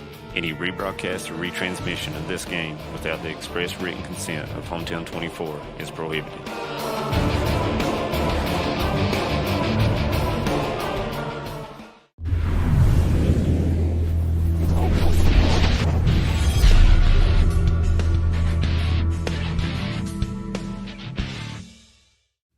Brought to you by Bank of Heinemann, Thacker Grigsby, Paradise Pizza, Game On Hazard, Wicker Law Offices in Heinemann, Heinemann Land Auction Company, and TVS. Good evening, everyone, and welcome to Daniel Field in Hazard, Kentucky for high school football tonight as the Somerset Briar Jumpers will get on Highway 80 and drive all the way straight just about to Daniel Field. Good game, exciting game coming your way tonight, no question about it. Hazard 3-3, Somerset 1-5, looking for another win. Hazard's going to try to stop that momentum. I'm David Adams along with Jonathan Hicks. And Jonathan, usually when these two teams meet, we do have a good football game, but both of them has had some ups and downs this season, no question. They have. You know, we're used to seeing Hazard excel during this time of the season, and we're also used to seeing Somerset do the same thing. But as of right now, David, the only win that Somerset has is due to a COVID cancellation. And the other 5, they lost on the field. And while it doesn't look that good looking at the record, you look at some numbers, David. Yeah. And that kind of tells a little bit of a different story than what we see on paper. Well, it does, but you know, you can have the rebuilding season, especially at some of the smaller schools, and Somerset's really been known for some good football teams down the years. You know, Coach Jay Cobb, formerly of Knott Central, went down to Somerset and made a lot of noise down there and had some good teams. So looking for a good game tonight. You look at Somerset's impact players, and you look at number 7, Guy Bailey. He's got to throw it well tonight. Gross will carry some mail and also catch it. And Hayden Dick will be a guy that plays well on defense as well, gets involved with the offense. Briar Jumpers is just looking for a game, Jonathan, that they can get some things done. And for Hazard Bulldogs, Max Pelfrey, he's going to run the offense for them. A guy they have to have a big game tonight, Andrew Ford, and he does it defensively and offensively. And Max Johnson, number 20, will carry the mail and catch some passes as well. And, David, looking at both of these teams, they both have a little bit of a chip on their shoulder coming into this game, because they understand that they should be playing better than they are right now at this time in the season. And this game right here could provide a momentum boost to either one of these teams. Absolutely, and it looks like Somerset's getting ready to kick off, and Hazard will receive tonight. And we're underway from Daniel Field. It's the Bulldogs around the 30. Around the 31, up 35, hits the 40, 45. He may have room, 40, 30, out of, no, he's going to stay in, and he's gone. Touchdown, Bulldogs. And just like that, David, Max Johnson with a touchdown 15 seconds into the game. And gets the Bulldogs to a great start. Go for the extra point. We also have some extra games around the region night. Morgan and Breathitt, that game is coming up on 24 plus. If you want to turn over and catch that every now and then. Pikefield traveling down to Madison Central. Our good buddy Dave Dixon will give us quarterly scores on that. And looking forward to the Breathitt and Morgan game as well. That's right. That will be a good game, David. I think so, too. Hazard will try to tack on one more here. It took them 15 seconds to get 6, and they'll try to add one more, and they do. 7 on the scoreboard already for the Bulldogs. We're at Daniel Field for high school football tonight. We'll be back as the Bulldogs make the points add up first.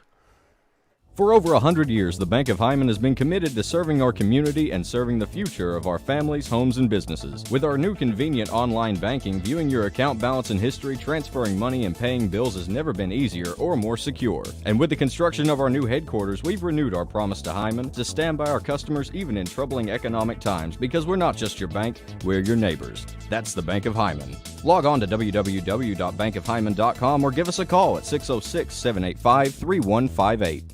Thacker Grigsby is constantly to bring the latest technologies home. Home, where we live and work. A place we want to see grow and prosper. From Jackson to Hindman and everywhere in between. We're committed to serving you with the latest technology. Whether it's faster broadband, more video choices, or the latest voice services. Thacker Grigsby with our fiber network can provide the latest ways to stay connected, informed, and entertained.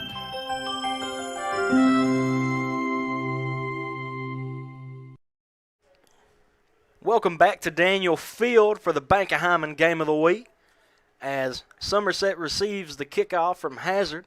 And, David, we just watched Hazard get I believe it was around a 60-yard touchdown, courtesy of Max Johnson. 65-yard, yeah, and absolutely. And who else other than Mia Rouse? Hey, what about to get the extra point? Comes in and That's does a nice job. Mia, way to go there. Nice kick. And you know, David, a lot of people view football as just a man's sport. And when it comes to the line, you might have a point. Yeah. But I do find it very awesome that Hazard is finding a way to bridge that gap. Yeah. And Mia Rouse does a great job. Briar Jumpers with the football, and they're going to lose some yardage there. Nice job by the Bulldogs as Guy Bailey carrying the mail for Somerset had nowhere to go. A loss of 2 on the play. It'll be second down and 12 coming up for the Briar Jumpers. And Davion Strode for Hazard did not give him any room to get away right there. Hazard seems to be pepped and ready in this football game tonight. They're pumped. The Bulldogs are. A beautiful field at Daniel Field, new turf this year. That's right. It's definitely top 3 of my new favorite fields. I can say that. Yep. 2 wideouts to the left, 1 to the right as Somerset will get ready for the football. That's Gross, the quarterback for Somerset. He will take it, put the ball in the air, and it's incomplete pass. Number 85 for Somerset. Had it right in his hands there, but dropped it. That's Hawkins. And Michael just could not bring the football in. And David, a player that you talked about it earlier in I guess you should call it the pregame. You said he had to play good, and that's Andrew Ford, and that's what he done right there. Yeah. He didn't give any room for that pass to go through. And it looks like across the other way around the mountain, Breathitt County leading 7-0 to Morgan. And Breathitt County off to an early start to try to get their first win of the season, David. Trips to the right, one to the left. Gross goes back, looks for somebody. Doesn't have. He's around. Now the ball in there, and it's going to be picked off by the Bulldogs. Max Johnson. Max Johnson, his interception has come through for the Hazard Bulldogs here early. So And what about him? One touchdown in 15 seconds and an interception within a minute and a half. I thought the pressure from the defense is really bothering Somerset right now. It looks like Gross is not getting any time. He's not. And it's working to the advantage of the Bulldogs right now. Good field position, ball on the 45 for Hazard. A nice football night tonight. Temperature just perfect for these young men. Max Pelfrey makes his way back out on the field to try to do something for his Bulldogs. Score 7-0, 10:38 to go in the first. Pelfrey will lead at quarterback for Hazard. One wide out each way. Ball is snapped. Pelfrey hands it off. And Bulldogs has nowhere to go as that was Turner. And nice defense by Somerset that time. You know, that was a good tackle by Chase Keith for the Briar Jumpers. I'll give him credit on that one. He found a way to break right through Hazard's line, make his way over to Tyson Turner. Shot the gap and ended up perfectly. You know, if you're Somerset, you have to be looking for anything here, Johnson. Try to get some, a turnover or a 3 and out. You have to. Yeah, you want to, because if the Bulldogs go down and score again, you find yourself a 14-0 start, and you don't want to do that if your defense can make a big play here. Hazard coming up, 9:44 to go, first quarter. Hazard leading 7-0. And it looks like we're going to have a timeout as Pelfrey didn't look the way the defense set, and he was going to call a timeout here. And we're going to take a quick 30-second break. We're at Daniel Field, all Bulldogs so far.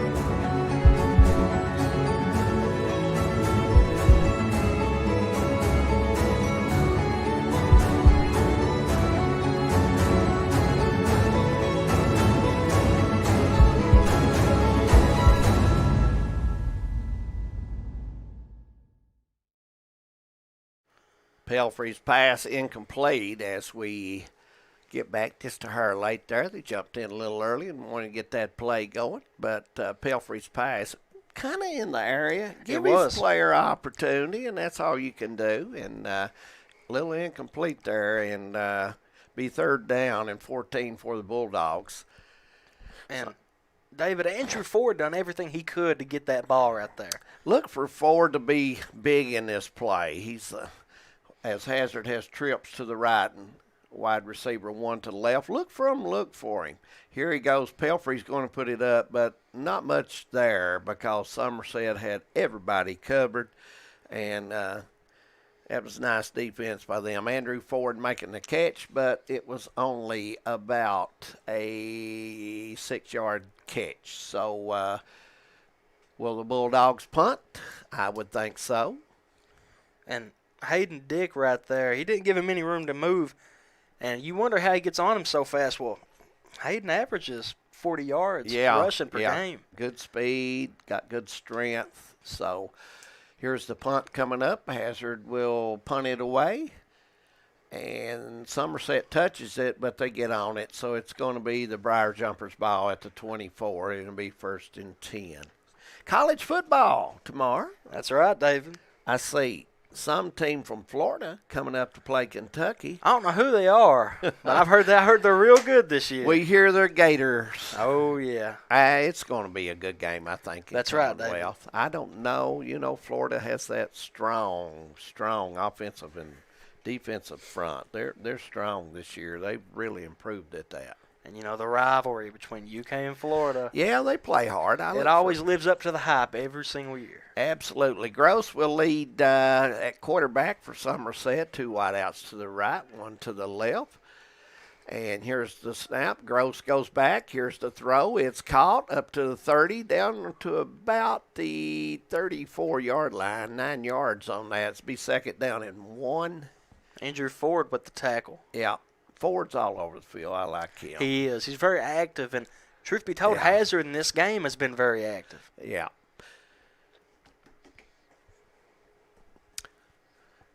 Briar Jumpers coming up to the football. 8:50 to go here, first quarter. Gross, the quarterback.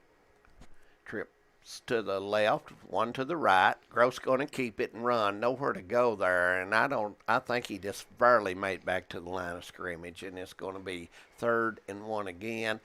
He had an opportunity there to swing and go left. He did. His fullback swung over to the left side, and he should have followed him. He had a gap there. So then again, he may have had a little bit of tunnel vision, thinking, thinking here's the way that's probably how they're going to want me to go. Yeah. I'm just going to go that way. It happens sometimes. Look for Bailey maybe to carry the mail this time. Gross, the quarterback. And the handoff is right up the middle, and he's going to make it this time. It's going to be 1st down as Somerset gets the little extra yardage there. And it was our guy, Bailey, carrying the football, and he does a good job for Somerset. He does. He's a speedster. He runs it hard. He's got 415 rushing yards on the season so far. Yeah. And he's looking to only increase that tonight. 1st and 10 for Somerset. Wide out each way as Gross gets ready to take the snap. And he hands it off, and the Briar Jumpers will make it back to the line of scrimmage at best and be 2nd down. That was Ian Brashear with the tackle right there. And Ian looking like the Hulk out there. He's a strong kid. And looks like he's going to come out of the game, get a quick break. A cool, crisp night. It's one of those nights you go to the football game and take a blanket and get some hot chocolate and watch a good football game. That's right. Drive home, a little bit of Van Halen going on. There Windows you go. cracked down. Absolutely. Well, Van Halen with Sammy Hagar, of There course. you go. Gross getting ready for the snap as wideouts, 2 to the left, 1 to the right. Here's Gross, ball in the air. Good defense by the Bulldogs that time. And that was. And there's a flag, David. Hawkins was the intended receiver for Somerset, cutting over. Flag presented by Hyman Promart. Absolutely. While the price of wood is sky high right now, they'll cut you a deal and a half. No doubt about it. Another score around the mountain, referring back to Breathitt County, David. They're leading 13-0 against Morgan. Yep, Bobcats trying to get something going down there in Jackson, and they've had one of those seasons where they've played some tough games. And they're going to say targeting. That's going to be against Hazard. 15, and that'll be automatic 1st down for the Briar Jumpers. And that moved the ball to the 49-yard line. And, David, I'll ask you a question because I've heard our good buddies Wes and Winston talking about it before. But do you think that the targeting rule in football has been stretched a little bit further than what it was ever intended to be? Well, in college you see it called quite a bit, and they've been I think they've been pretty accurate with it, calling it. So I think it was, that runner was Guy Bailey. He picks up 4 on the carry right off the right guard. Yeah, I think it's a rule that was put in to protect the players from hard hits in the head, and I think it's worked for the most part. And I can agree with that. Yeah. And, because of that, you see more quarterbacks having a little bit more, I guess you could say, a laxed state about them. They're able to be a little bit more calm. Yeah, absolutely. Gross has everybody out this time in the backfield alone himself, so look for him to either run this or a quick pass, and there's your quick pass. And that's a good play by 40 Somerset. Up to the 35, and he'll be out of bounds. He loses the ball there, but he'll have it at the 35. That's huge. Cam Hughes with the carry for Somerset. And good tackle by Zane Deaton of Hazard. Yeah. There for a second, I thought he was kind of going to sag off of him to expect him to come toward him, but instead he went right to him. If you notice Somerset, Jonathan, they've been going to the left side of the field almost their plays. They've stayed away from, guess who's over on the right side of the field for Hazard? I believe that's a guy that averages something like 40 receiving yards a game, maybe. Andrew Ford. And here's Somerset getting the ball and straight up the middle. May have 2 on that play as Gross hand that off. And I thought Coach went maybe a little too early there, cost his team, and they're going to give him another one, and he don't want that. His team's playing hard right now, and he just needs to settle down a little bit, and things will be okay for him. His kids are playing hard, and that I did see what the Coach was not liking. Yeah. He thought one of his players got a late hit. Well, I can agree with that. Yeah. He did. Well, after the ball was. And he was just taking up for his players. You'll do that. So, but I tell you, these guys in those striped shirts, you just go on and coach and let them call, because you're not going to change their mind. That's right. Times. You're not going to do it. That'll take the ball down on the 29-yard line, and Hazard needs a defensive stop right here. They had to have one. Yeah. Somerset 2nd and 4 from the 29. Yep. Gross will be back, and 2 wideouts to the right, 1 to the left. Look for Hawkins over there on the right spot, set up. He's a big 6'5" guy and big target. Incomplete pass by Gross. As nice defense from the Bulldogs that time. And that one hurts the Briar Jumpers right there, because that was an easy pass to make to get your first down. And they kind of whiffed it right there, and now you're in a 3rd down situation where you don't have much room to mess up. That is a good point, Jonathan. Big 3rd down play for Hazard here, but you're in 4-down territory. That's here. right. No question about it. And this is a big play so far on this series, because Hazard does not want to give the big yardage up here. Gross, 1 wide out each way, and we've got an offsides on the Bulldogs, and that hurts, and that's going to be a 1st down the easy way. And as a coach, you hate to see those penalties. Those penalties helps the other team do. That put the ball on the 24. It's going to be 1st and 10. And Bulldogs is really got to bear down now and try to hold this out. They're leading 7-0 at Daniel Field. 5:28 to go in the first quarter. And David, in this situation, it's really bad for Hazard, because you come out of the game and you get the early touchdown, and then Somerset finds a way. And Bailey running the football, and he got down to the 22. But we had a flag on the left side, and I think we had a hole over there. So it looks like this one may come back. Yeah. So, since we started this, since Hazard scored early, it seemed like Somerset is really made this a physical football. They game, to have. be honest with you. They're making Hazard work for it. They're trying to get physical, in the football game. They really are. 5-11, 7-0 Bulldogs. That's a big penalty on the Briar Jumpers. And now you can kind of relax a little bit if you're Hazard. Because you're thinking, well, they've lost yardage, even though they're still in a first down situation. Well, they've got to go all the way down almost to the 14-yard line for a first down here. So it's first down and 24 to go. So Gross will stand back there, and with him is Bailey. And there's Gross. There's the play, number 11. That's Caden got it, and he will be out of bounds about at the 22 after the catch. Nice play by the Bulldogs there. And Cinnamon. I am really impressed with Caden Kamala. Yeah, you look at him. He came down the field, Jonathan. He faked left. He cut back in the middle, had his hands ready, did a nice job. A lot of fundamentals there. And he wouldn't go down. No, he wouldn't. He's got sturdy legs. He wasn't ready to let Hazard take him down. And just like that, now they're on their 2nd and 8. Gross has got a lot of pressure coming at him. He's going to let it go in the air. He's got a man there, touchdown, and we may have a offensive pass interference. And I believe that's the good call. Yeah, I thought I seen his arms go, and they won't let you do that. No. So this one will probably come back.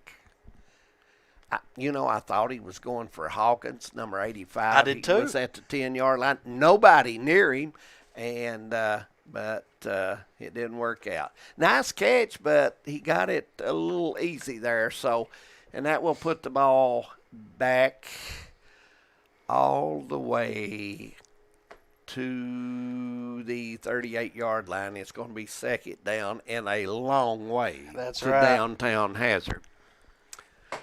And, David, I truly do not think that was the right play to begin with. Maybe getting it advanced a little bit further to get your first down. He liked the matchup that time. He did. He liked the matchup, and he went. But that was great pressure from Hazard right there. Because had he not shoved off, that could have been an interception. Yep. Gross will take the snap. Bailey's beside him, one wide out each way, one in motion. Here's the throw again, downfield. It's picked off by the Bulldogs around the 10-yard line, and it is a man name of Andrew Ford. Impact player for the Hazard Bulldogs. And, David, you said in order for Hazard to win tonight, he has to play good, and he's been doing it so far. I think during the season this may be his 5th interception. And I believe you're right. I'm not sure on that. We're going to look that up. I think he has 5 interceptions. So, big play by Andrew Ford. As the officials signal a timeout, we'll take one as well. 4:50 to go here in the first quarter. 7-0 Hazard, and they have the ball. No matter what town or community you live in, there's a Tim Short dealership nearby. That's because our family of dealerships are dedicated to serving the folks throughout Eastern Kentucky. Our employees are your friends and neighbors, helping to support the local economy and provide safe and affordable transportation to everyone that shops the family of Tim Short dealerships. Our entire inventory can be found with the click of a button at timshortautogroup.com. Visit us online and join the thousands of customers that took the short drive to satisfaction today. TVS Cable has everything you need to stay entertained. Video services with all your favorite channels and local sports on Hometown 24. Ask about digital voice service for home and business. High-speed internet so you never fall behind in a game. There's something for all ages. We've got you covered. Sit back and enjoy everything TVS has to offer. Stay connected with TVS.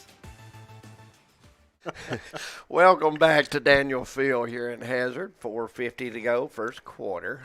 Glad you're with us. Breathitt County leading 20-0 over Morgan County down at Jackson. So Bobcats playing some football down there tonight. And all the Breathitt faithful have been waiting for this night because Breathitt County is one of those teams that we set a really high ceiling for before the season started. Absolutely. And, they've started off 0-5, David. I know. That's not like the Bobcats. That's not. That's for sure. But, sometimes it takes a little bit to get your legs under you. We'll try to have Leslie County score as well tonight. The Eagles over there in Hyden. So we'll try to update you on them as we go as well. Pelfrey will take the snap. Handoff. Bulldogs has got it. 25, 30, all the way up to about the 39-yard line. Nice run there by number 20, Max Johnson, and he carries the mail well for the Dogs, Jonathan. And, David, he's done an excellent job tonight. He's already got the first and only touchdown for Hazard, and he's also got the Kyle S. Hall first down. And once again, we want to give a big thank you to all of our sponsors. Absolutely. And a huge thank you to the Bank of Hyman for presenting the game of the week. We love working for you all, and we thank you all for helping us. Absolutely.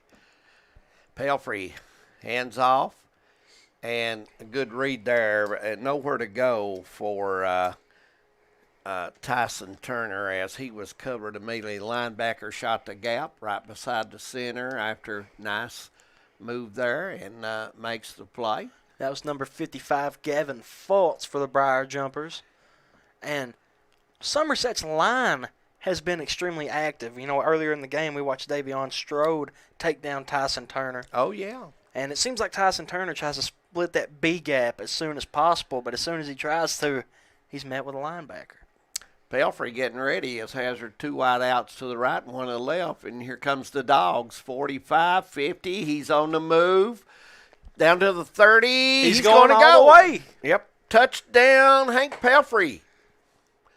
A nice run as he cut the gap and cut right back up to the left center field and takes the mail home, Jonathan. The Mint Cottage touchdown, courtesy of Hank Pelfrey for the Hazard Bulldogs. And now, David, it's only a matter of time before we get to see. And we got the flag. Whoa! I thought there was no need to make contact. He had open lanes, and he was gone. But the guys in the striped shirt says we've got a penalty on the Dogs, and he will bring it back. And we received word that it was a holding call. Where the flag went down, I thought Pelfrey had broke clean. Yeah. Nobody near him. In fact, I didn't see another Bulldog. And, Hank Pelfrey not happy with his team right now.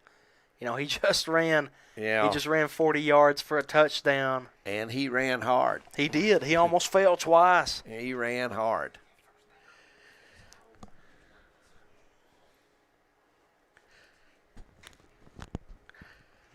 .345 to go. Pelfrey will take the snap, hand off. Here comes the Dogs up to the 40, 30, and down to about the 25-yard line. And I thought the Dogs, got away with a hole back there right at the edge. So no call, you play on. As a nice run by Max Johnson. And Max is getting in the flow of this game, Jonathan. And, David, I don't really know if you've seen it or not, but number 6 for Somerset, Josh Gross, their quarterback, he took down Max Johnson, but he took him by the foot, and Max Johnson stepped on that right arm by accident. There's Max running the football again. He picks up 4 on this carry and be second down. Ball down on the 21-yard line for the Dogs. Glad you're with us, Hometown 24, and we hope that you enjoy high school football right here on Hometown 24. Hopefully we'll have some college basketball coming your way next month. We just thought we'd mention that, throw it out there. Over at the Alice Lloyd College, the Prairie Center. What a nice place to go see a college game, and we hope to be there. And what a nice place to go to college, too, David. This makes my second year over there. Yeah. And I absolutely love it. You can't go wrong over there. Can't. Huge nice thank you place. Huge thank you to Joe Stepp. Yeah. One of the greatest men I've met, and he's an awesome guy. Pelfrey with a handoff there, but nice defense by the Briar Jumpers. Just inside the 20, it's going to be third down coming up for the Dogs. Yep, you're right. President Stepp's a good feller. He works hard for the college. He does. He does an excellent job. He really does. A lot of good people over at Pepper Pass. There sure is. There's too John many of them to Mills, name. a nice feller. Scott Cornett, I'm going to brag on him even though, but he's a good guy too. He is. I got a chance to talk to Scott Cornett the other day in the gym. We were both lifting Denise weights. Jacobs, she teaches business, and I know her. she's a big supporter of Hometown 24 and watches these ball games. And we So thank great. all of you that are supporters of Hometown 24. You guys make this an Absolutely. awesome job to do. Look out for number 7 of the Dogs, Andrew right. Ford, wide out to the right as Pelfrey will get ready to take this. He goes back, look for Ford. What do we say? We say touchdown, Ford, incomplete. And David, what a nice. I was thinking just the a same little thing. higher. He had him set, had the matchup, but the ball's just not high enough from Pelfrey. But And- you love to Yeah. want to see that happen because you could see it before they even played. They made that connection. Yep. And both of them knew exactly where they were going to be in Yeah. a certain amount of time. But now, David, Hazard's in a 4th and 5th situation. Yep, this is big, but you go for it. You're You have to. You're at the 20. And I can see Max Johnson getting a run a little bit right here. Him or Hank. Yep, look for Pelfrey to take it 2 wide outs each way, and he drops back. He's looking. Here's the pass, and it's caught by number 14 of Hazard. That's Hank Pelfrey, but and that should be a first down. That's mighty close. So we'll look at the chain over there. If the official has the right foot on the line, the stick is right near the line. Yeah. So we'll see how that one goes. We could have a measurement. The official is looking at it, and he's going to bring the chains on. It is mighty close. It Probably is. a good move by the official. And he's going to bring the chains across, and we'll see here. Big play. Hazard, a good drive here, and you want to continue this if you can because you're marching down.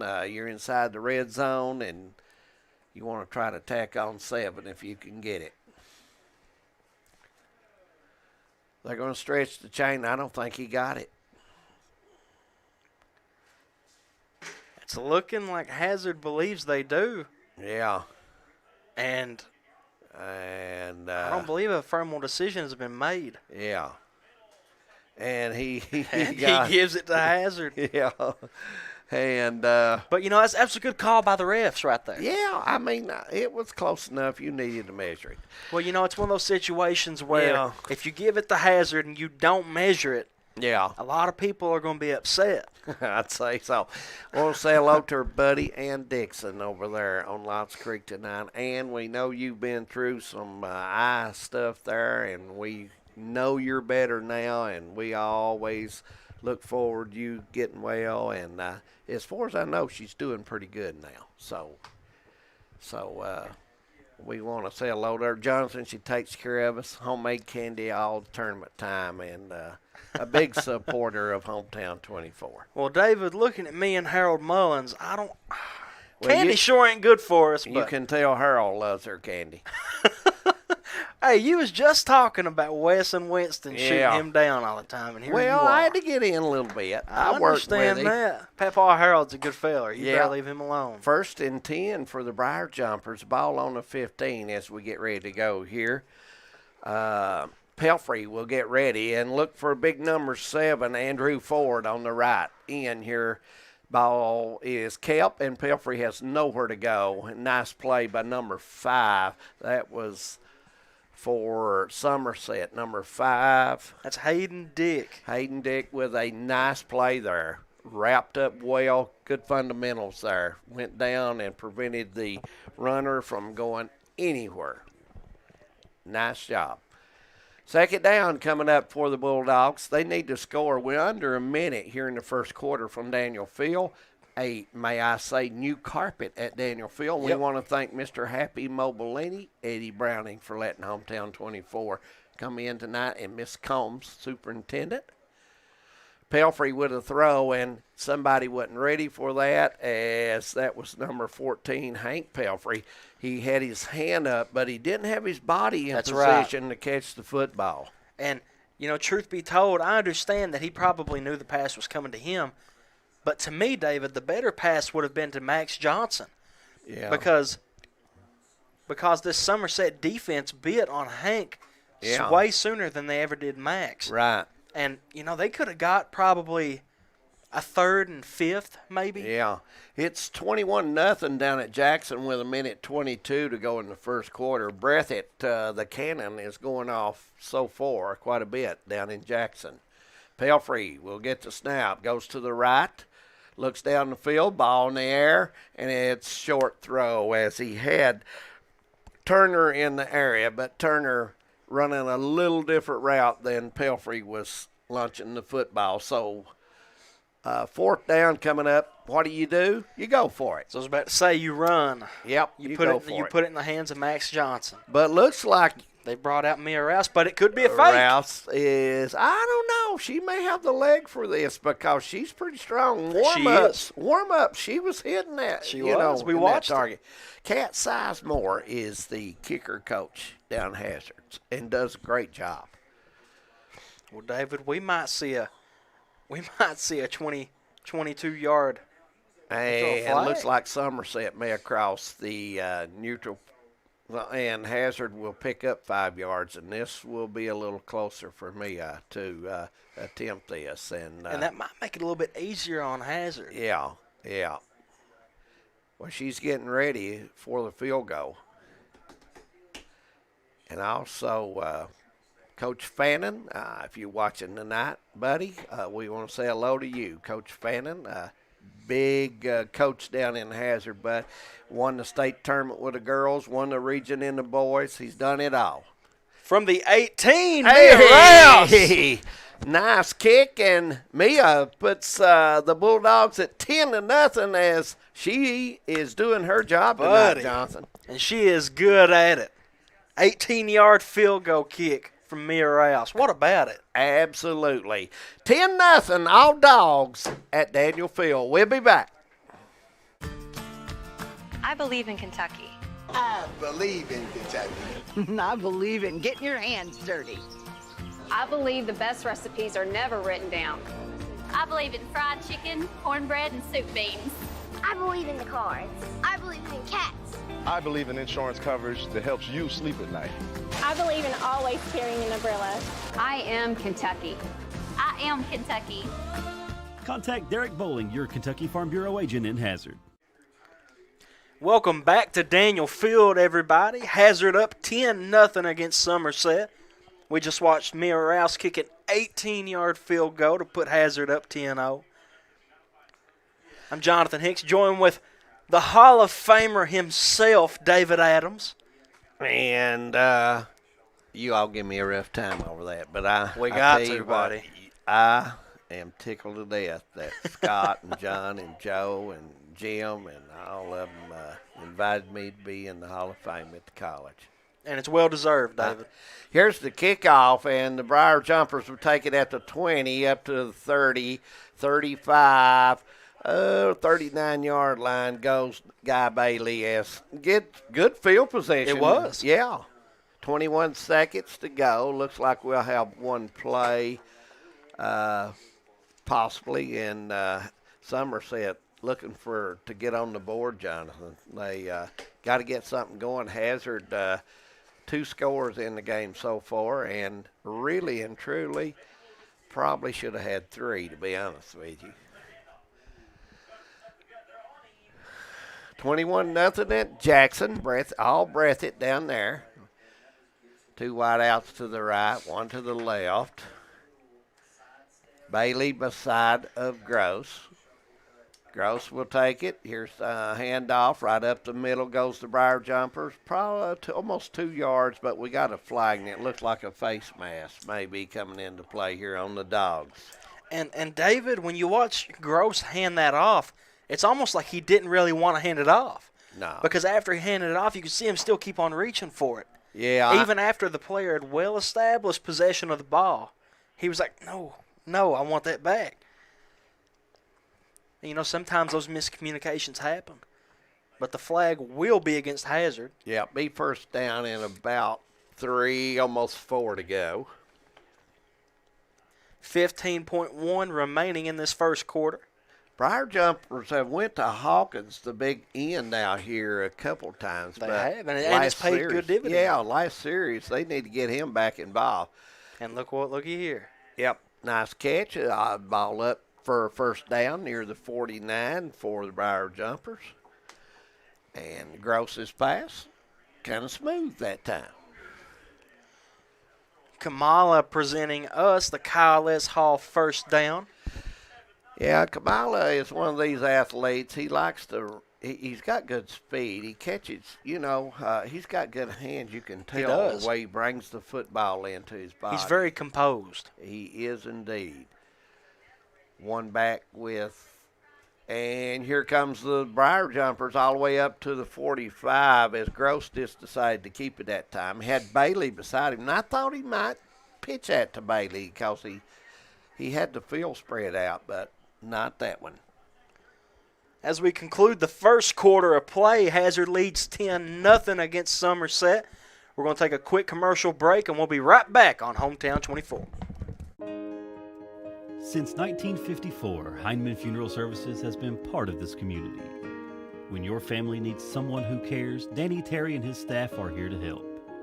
During your family's time of need, they are a helping hand through every step of the process, from services to monument and to your loved one's final resting place. Celebrating over 50 years proud service to the community, Heinemann Funeral Services. Being in an accident can leave you feeling vulnerable and lost. You need a lawyer who will fight for you and be there by your side the entire way. What I believe is that with trust and collaboration, we can get you the justice that you deserve. Go to kyleshall.com right now to schedule a free consultation. I will review the details of your case and get you back on your feet. Don't navigate the legal system alone. Get me in your corner right now. 27-0 down at Jackson as Breathitt County's cannon is on fire down there and going off. And Morgan County is just not having the game they planned on having, Jonathan. And they find themselves out of this game just about. But Breathitt County finally getting a little bit of win on that record. Yeah. And, if you're a Breathitt County fan, you hope to see them keep that momentum up. Well, you do, and they've got some talent down there, and I'm sure they'll finish the season strong and play hard. And that's expected of them. Yep. Briar Jumpers with the football. Gross will get ready. Hawkins out here to the right. Look for him. And Guy Bailey, who carries the mail often beside of him. Gross over to the left, makes the pass. It's complete down to the 37-yard line. And let's see if we can get that number, Jonathan. That's Kamala. Yeah, Kamala again with a nice catch. And that was a beautiful throw from John Gross. It was. It goes to the left. Good form. Good follow through. And it was gentle along with that. Catchable throw, we call that. It wasn't too much. He didn't put too much onion on the throw. Right. Instead, he was able to catch it. Briar Jumpers. Trips to the right, one to the left.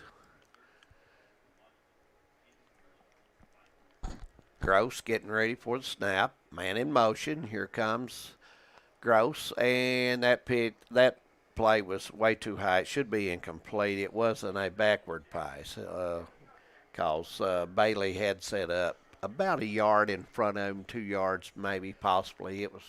What about linebacker Cameron Cottle for the Bulldogs? You see how fast he got out there? And I noticed the way he used his hand. I like that about the young man, putting his hand up.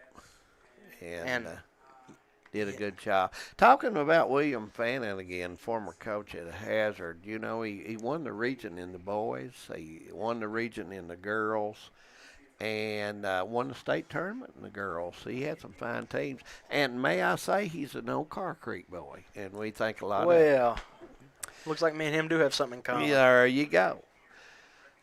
Somerset with the football. Here's the pass, incomplete, a little out of range there. I thought Gross may have thrown that in too far on the outside, and he didn't leave much room for his teammate there, Jonathan. And now Somerset's in a 3rd and 10 situation.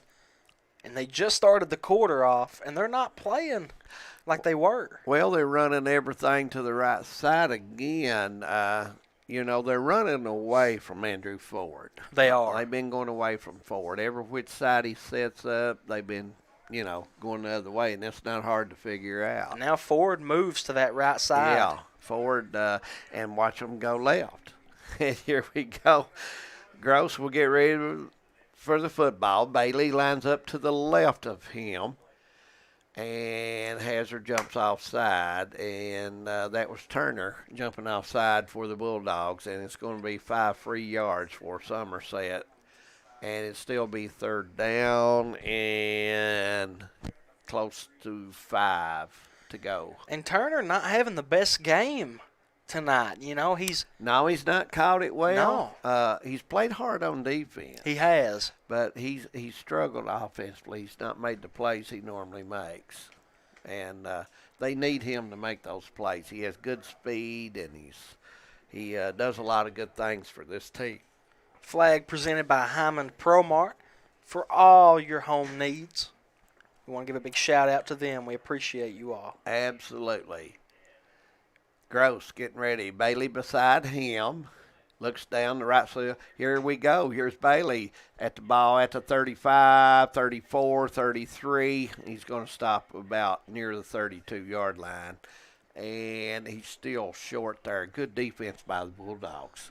And, David, I want to know who number 4 is for Hazard, because we don't have that on our rosters.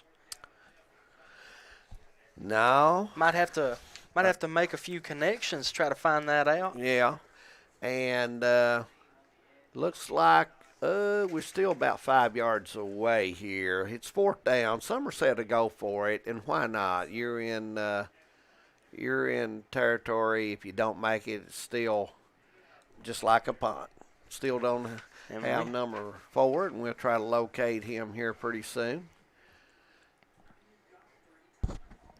Looks like Bailey's going to take it, 35-yard line. Hazard was all over that, and Mr. Andrew Ford making a good defensive play there. Early hit on Bailey, and looks like the Bulldogs will take the football on downs back over. They'll have it at the 35, be first and 10 with 11:05 to go, 10-0. All Hazard so far. And Hazard's played very well tonight. They have indeed. I thought their defense has been good. Their pursuit to the football has been good. Their effort has been good. It has. And this is one of the more active games that I've seen from Hazard, where they're not just in one place on the field trying to do one thing. They're a little bit everywhere. Absolutely. Forward will go far to the right side. One wide out to the left. Pelfrey will get ready to take the ball. Max has got it to 40. He keeps his feet. 35 down to 50. And out at 48. And David, it looked like he got a little bit of a push. He did. From that Somerset defensive line. Yeah, well, I mean. That's a speed boost. You know when number 74 gets behind you from the Bulldogs and starts pushing, you're going to go. And that's Barnett. And Big Kyle gives his partner a little shove and a little help. First and 10, 48. You know I like the way Johnson carries the football. I do too. You know, he and I wouldn't be surprised if they go right back to him. Yeah, he protects it well. He does. Yeah. Pelfrey getting ready. And Johnson's got it, but he runs the other way this time and loses about 4 on the play. And Guy Bailey with the tackle right there, and he expected the same thing we did, to give it right back to Johnson. Yeah. He didn't give him any time to react. Look for Ford in this play. I think Coach is going to look for Ford to make a play. Andrew, good hands, can go up and get the football. Pelfrey just needs to get it up there to him and give him an opportunity. And, Pelfrey not having to do too much work tonight. He's not having to throw as much. And Hazard's running game has been exceptional so far. Absolutely. Turner will line up beside of Pelfrey. 2 wideouts to the left, 1 to the right. And he wanted to go to forward, but nice pursuit by number 13. That's huge of the Briar Jumpers. He wanted to go there. He did. He was looking. He was looking for the receiver. Had no time that time, and it's a big 3rd down coming up for the Bulldogs. And David, do they run? Do they throw? What do you see? Well, I would go to big forward. I'd give him a route and see if I couldn't get some protection for the quarterback and give him an opportunity here. 33-0 down in Jackson. We're in the 2nd quarter with 10 minutes, right at 10 minutes to go. A little over, a little change there, but Breathitt lighting the board up well down in Jackson. 2 wideouts to the left, 1 to the right. Andrew Ford is the guy up right. Here comes Pelfrey to the left side. Here's the throw, and he's going to throw it out of bounds, and nobody open that time for the Bulldogs. And, David, I think in this situation it would be wise to do – I would say they're going to punt this one off. I would think so. Because, you have 8:34 remaining. You still have time to get a stop on Somerset and get back out there for offense. But if you go for it, you're taking a chance on possibly throwing an interception or fumbling. Anything can happen. Looks like Max Johnson will do the honors of this punt. And Hazard getting ready to punt it away. 4th down. And a long way to go. Too long way to go. And on this side of the field, you have no choice to be safe by that and get rid of it. Johnson gets the punt off. That's a good punt. Yep. And it lands about 38. It's going to take a Bulldog bounce. And Somerset touched it, and I think Hazard's got it. They do. It hit his foot, and Somerset with the first turnover of the football game, and a bad one.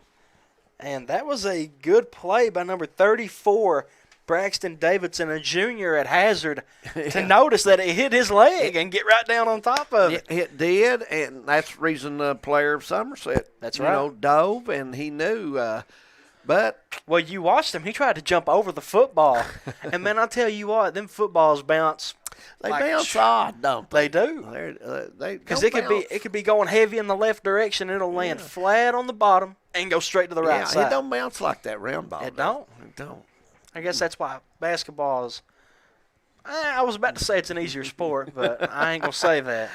As a basketball fan, I ain't going to say that. Bulldogs football on the 29. And here's the snap, and Max Johnson will take it nowhere as Somerset was there waiting on him. Pelfrey just the handoff, and Johnson got back. Be honest with you, he lost a foot, so still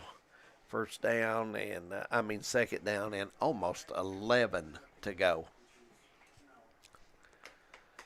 And score 10-0. Lord have mercy, David. I couldn't talk there for about 5 seconds. Well, it's that time of the year, you know. It is, man. It is. That's why I got my Life Water. Life Water, feel free to sponsor us anytime you feel pleased. Want to thank the good people at ARH for the score. That's right. And, David, I was about to comment on that. Look how gorgeous our I guess you say our outlay looks. Pelfrey going to put it in the air, and he had his man, and just let him just a tad too much. But a nice throw. I like the throw there.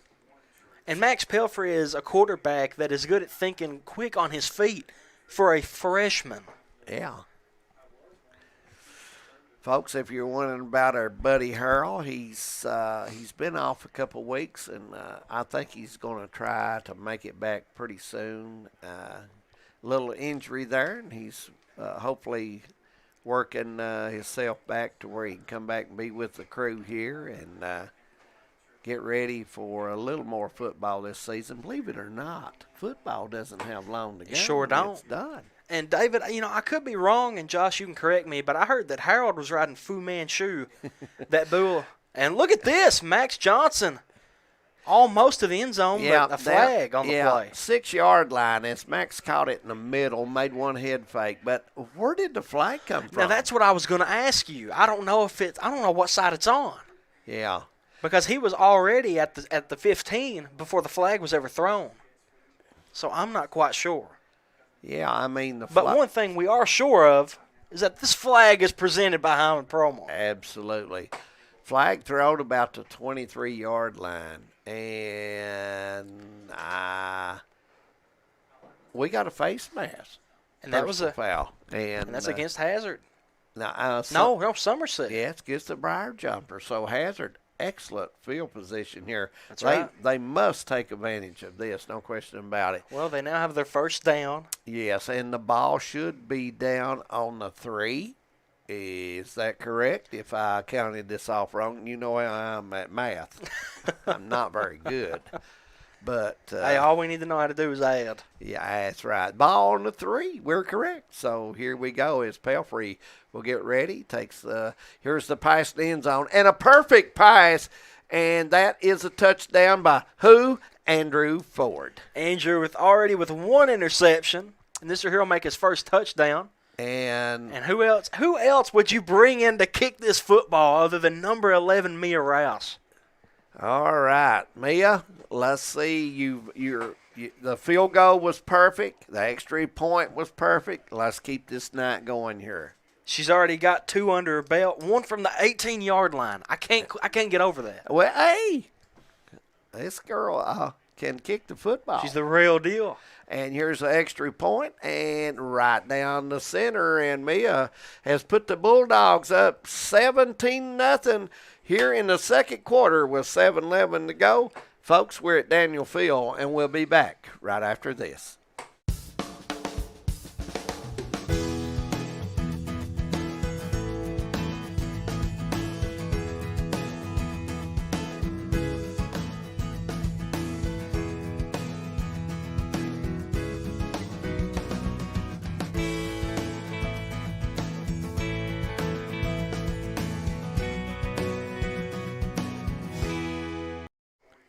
Hopefully we got some scores coming in to us here pretty soon. We'll try to update you with Leslie County, Pikeville. We'll update you with Breathitt County as well. And here at Daniel Field, Jonathan Hazard is on their way to a big night if they continue defensively. They are, and like we said earlier, both of these teams with a chip on their shoulder, because this is usually a really good game, David. It really is. And listen, I remember, Jonathan, when Somerset, when you played them, you had a tough ball game. Leslie County in front of Middlesboro 6-0. That is a surprise, folks, because they're a pretty good outfit. 36-6, Johnson Central over Clay County.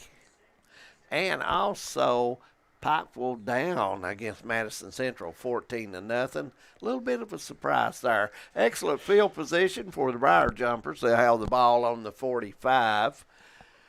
And Prairie Central trailing Paintsville 14-6 right now over in Johnson County. What did I tell you? Yeah, I thought Prairie would have a shot at that. It's still early. Belfry all over Floyd Central and Letcher Central over Harlan County 14-8. Look out there. The Cougars continue playing good football. And, David, that is one team that I'm extremely impressed with. Very impressed. I think they've played good football every game this year. They have. Yep.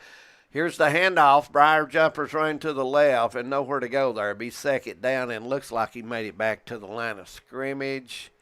Trying to get the number there after the pile gets up, and there he is. And looks like number 13, which is Cam Hughes. Yep, Hughes running the football for the Briar Jumpers.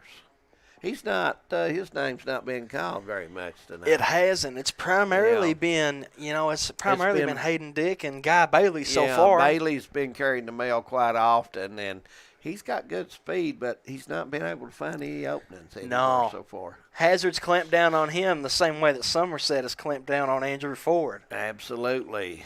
Here's the snap. Here comes the Briar Jumpers up to the 40-yard line. It's going to be second down in almost 5 from there. And I was a little bit impressed right there by the quarterback, Josh Bruner, right there. Yeah. He was met with a linebacker and didn't go down. Yep.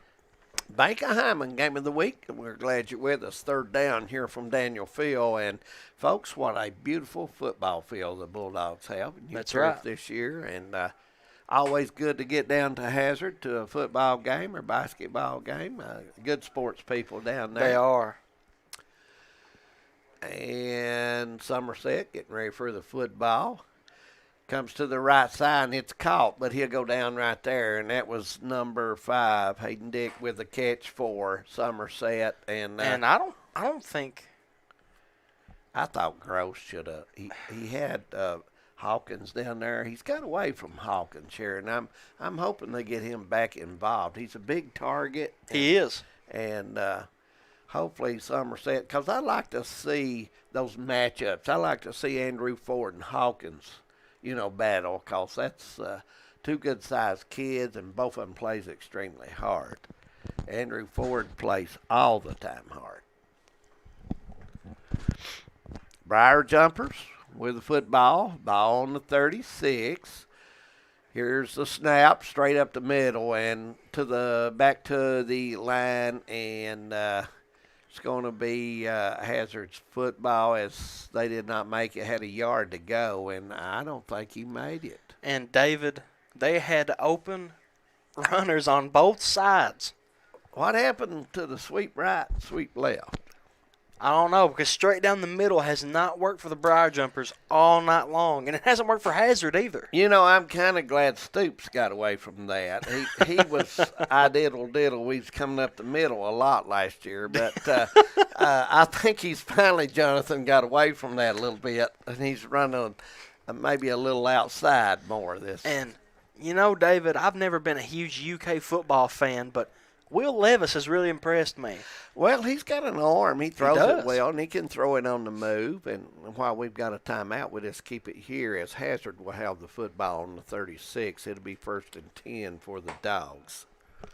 As we look toward Jackson, Breathitt County now up 41-0 in the second quarter. And the cannon has went off so much down there, there's fog in town if you're headed that way. Morgan County, just no match for the Bobcats, as they're pretty much making their own way. 4:35. That'll be a running clock, the second half, folks. And David, unless a miracle happens for Morgan County, this will be Breathitt County's first win on the season. That's almost unbelievable. It is, really, ain't it? Because they've got some talent down there. Those kids play hard, and Coach does a good job with them, and good fans down at Breathitt County. They support their team, and getting ready to get back to play here. 17-0. We're about 4:39 from being at the half here at Daniel Field at Hazard. And both of these teams very chippy, David Adams. You can see them talking to each other all the way across the field.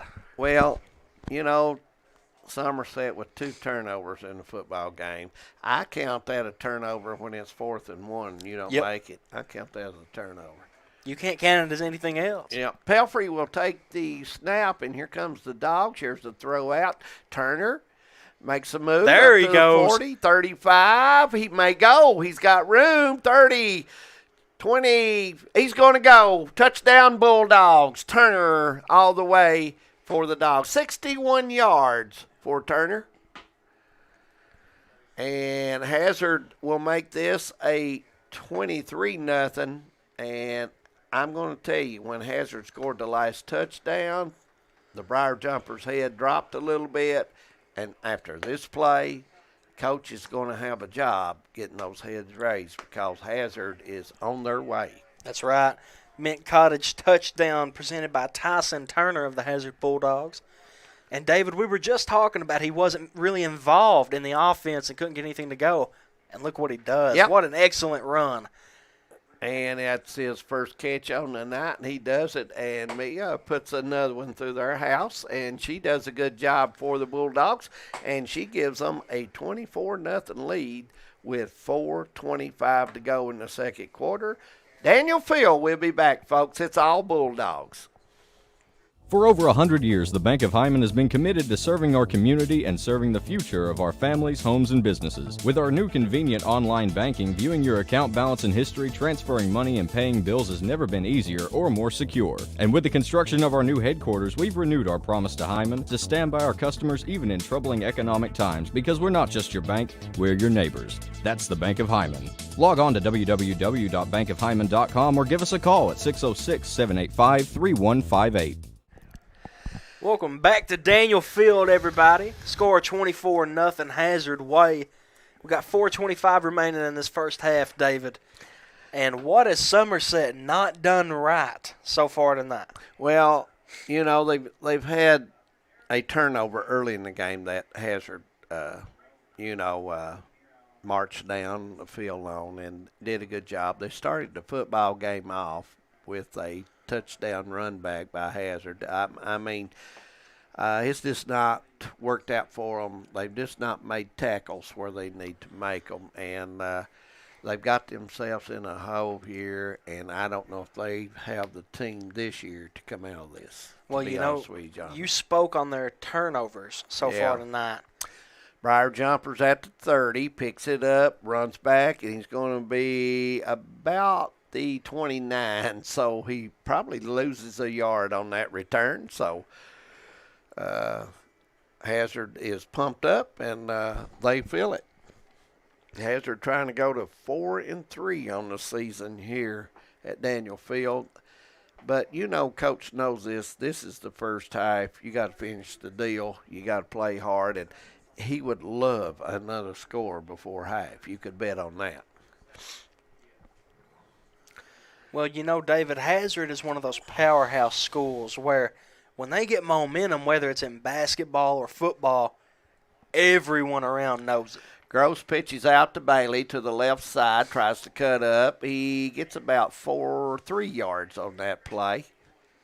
Closer to 2 as Bailey was brought down there by a couple of the dogs.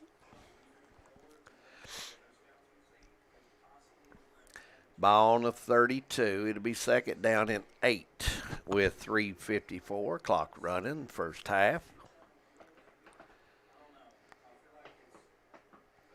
Got Danny Hilbert watching in.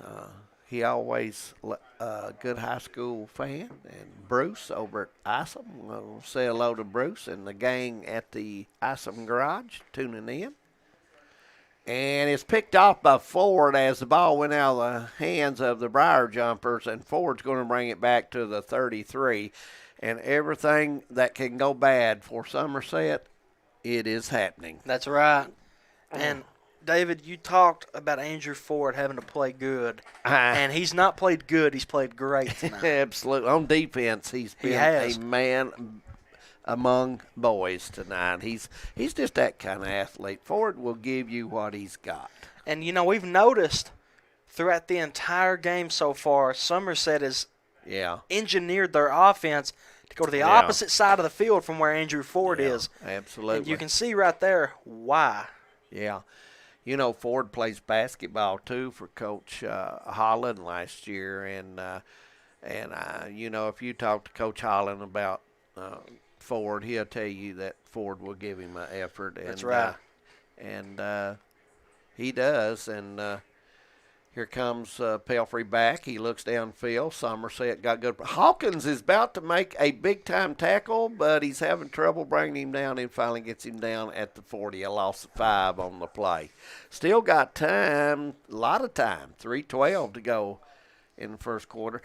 Looking for Big Ford, cutting across the middle. Briar Jumpers have 2 on him. Look for Max Johnson to carry the mail this time. I mean, look for some misdirection play. It's about second down and 16. They need to get 8 or 10 of these back if they possibly can. And so let's see what happens here. And, you know, David, you spoke a little bit about Coach Al Holland. And I was just talking with one of my great buddies, an Alice Lloyd College basketball player, Noah Cottle. He was talking about some of his favorite coaches, and I said one stands out, and that is Coach Al Holland. Yeah. As there is a flag on the play against Hazard. Big Al's been in coaching a long time. He has. You know. And he's produced great athletes. I'll be honest with you. He likes one thing better than a good ball game, and that's a good hot dog or hamburger. Hey, buddy. Me and him got something in common. I know him. He's a fine feller, Big Al. He is. I've got the opportunity to interview him and talk to him a few times at Region. Hopefully we'll see him maybe over at the college game. We'll get him on. I'd enjoy that. Yeah, we'll put him on the spot. That's right. Yeah. Ball on the 45-yard line. Be second down as Hazard's going to take a timeout here. They want to take on. We'll just leave it here. How about the Bobcats tonight down in Jackson? They have definitely surprised not only me but a lot of people with this huge lead that they've gotten within this first half. Yeah. And I believe the last time we checked it was 48-0. Oh, my. Tough bus ride for Morgan County after the game tonight. No question about it. So, but, you know, you may have some of them sometime, and you just got to hang in there and do what you got to do, you know. But once again, we want to give a huge thank you to all of our sponsors, ranging all the way from Bank of Hyman to ARH. We appreciate Absolutely. Tim Shorts, Autos, and Man Toyota at the half. We'll give some of those scores out here pretty soon. Alice Lloyd College presents our player of the game. The Mint Cottage, the touchdown. Thacker and Grigsby, don't forget them. They're the impact players. That's right. We want to, you know, they do a lot for all the area around here. We want to thank them so much. And Hyman Funeral Home, Paradise Pizza, Jerry Wicker Law Office. Those folks are located down in Hyman, and Hyman Land Auction Company. Don't forget those folks. Mountain Comprehensive. Dr. Breeding, who always watches some good football. Here's Pelfrey dropping back. He's at the 50, makes the throw. Max Johnson has nowhere to go. He picks up 5 on that. It'll be third down coming up. So the Bulldogs get 5 yards of that back that they lost. So and there was another great move by Jack Brunner of Somerset. That's his second tackle of the game where he's broke loose and went straight through that line. Clock running, minute 45 at Daniel Field at Hazard. Glad you're with us tonight.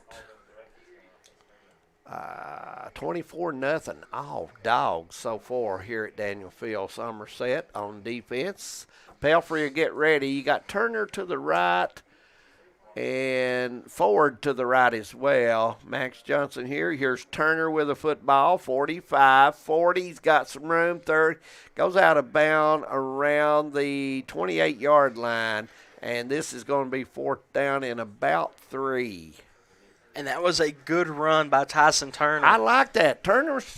He's turning on. He is. He really is. His last 2 plays were huge for Hazard offensively. And Pelfrey wanting to play, and I see what Coach comes up with here.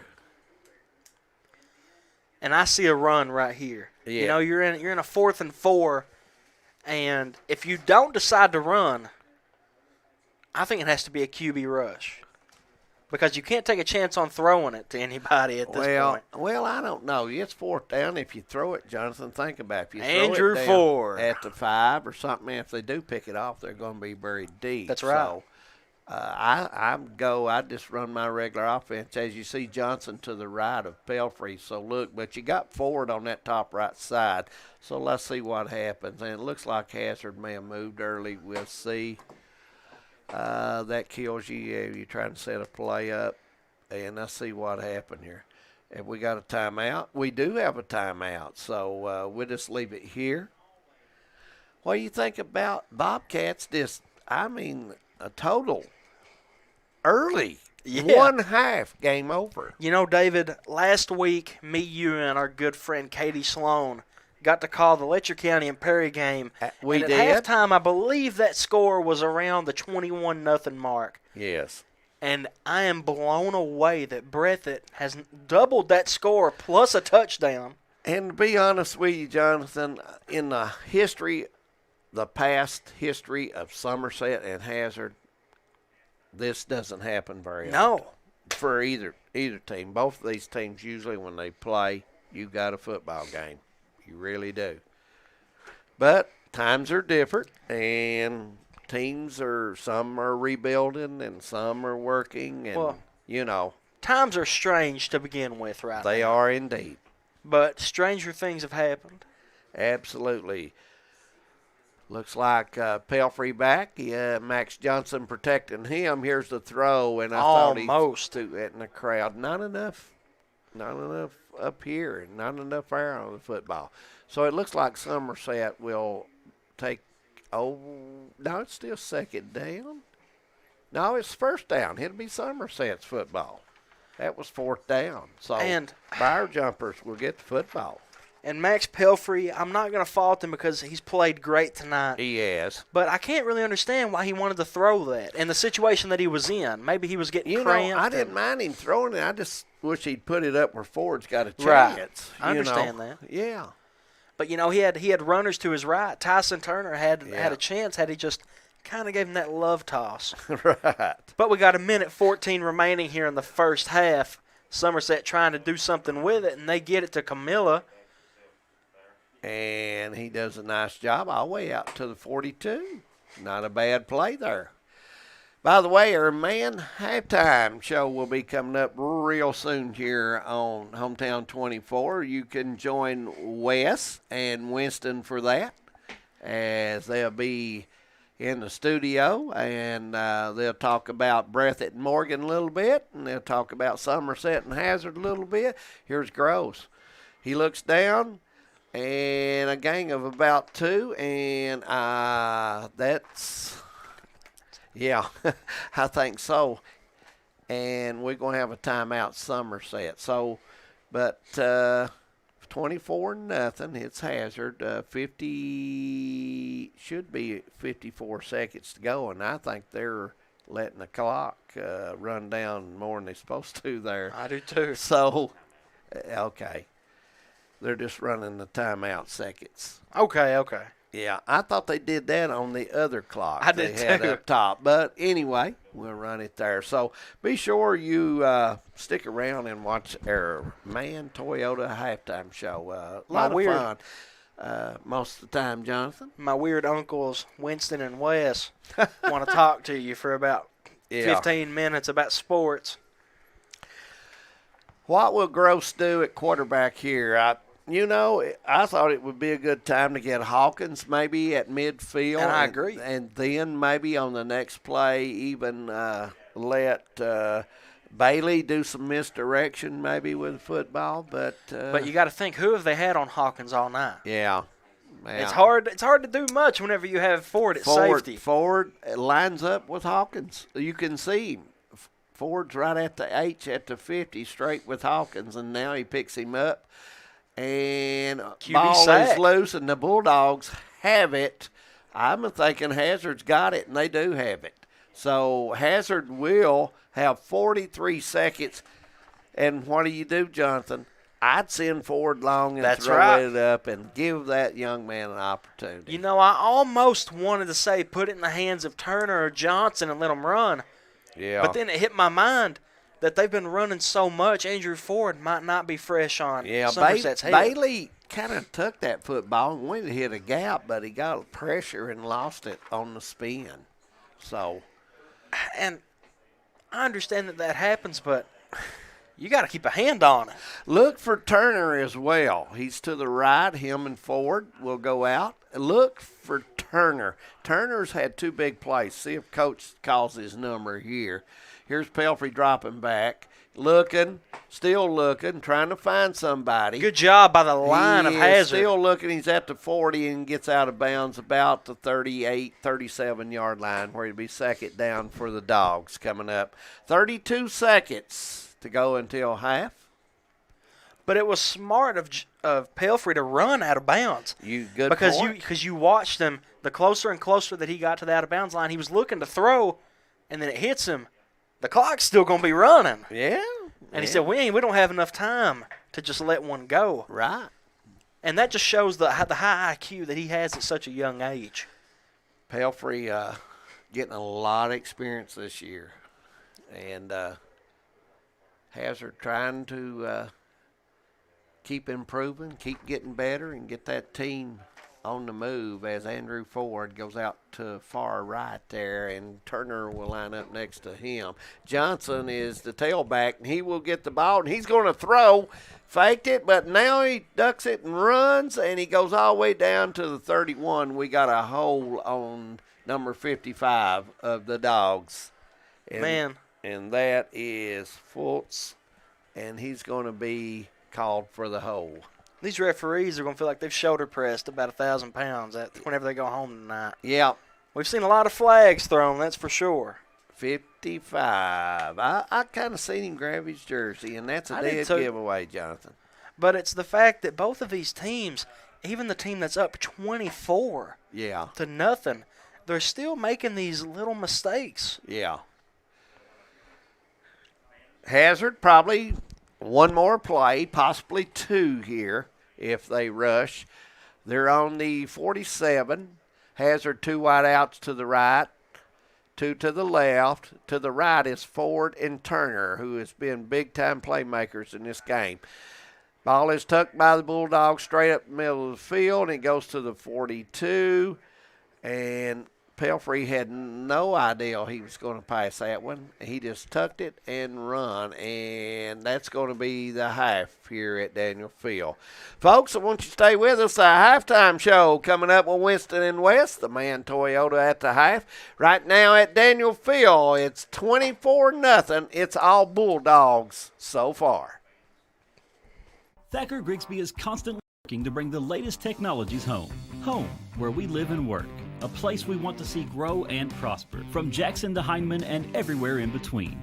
We're committed to serving you with the latest technology. Whether it's faster broadband, more video choices, or the latest voice services. Thacker Grigsby with our fiber network can provide the latest ways to stay connected, informed, and entertained.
Well, Winston, David Adams is, am I allowed to say pissed on air? David Adams is pissed that he is covering this game, and me and Winston are getting ready to go home in a minute after Jackson, Kentucky turns the lights off because the Bobcats are barrel rolling the sorghum harvesters. County. Yeah, for those of you that have been in Hazard with Dave and John, it is all Bobcats over on HT24 Plus. You might have thought your game was a blowout, but it is not. 24-0 is respectable. Double that up. It is 48-0 in Jackson. Bobcats on top of Morgan County.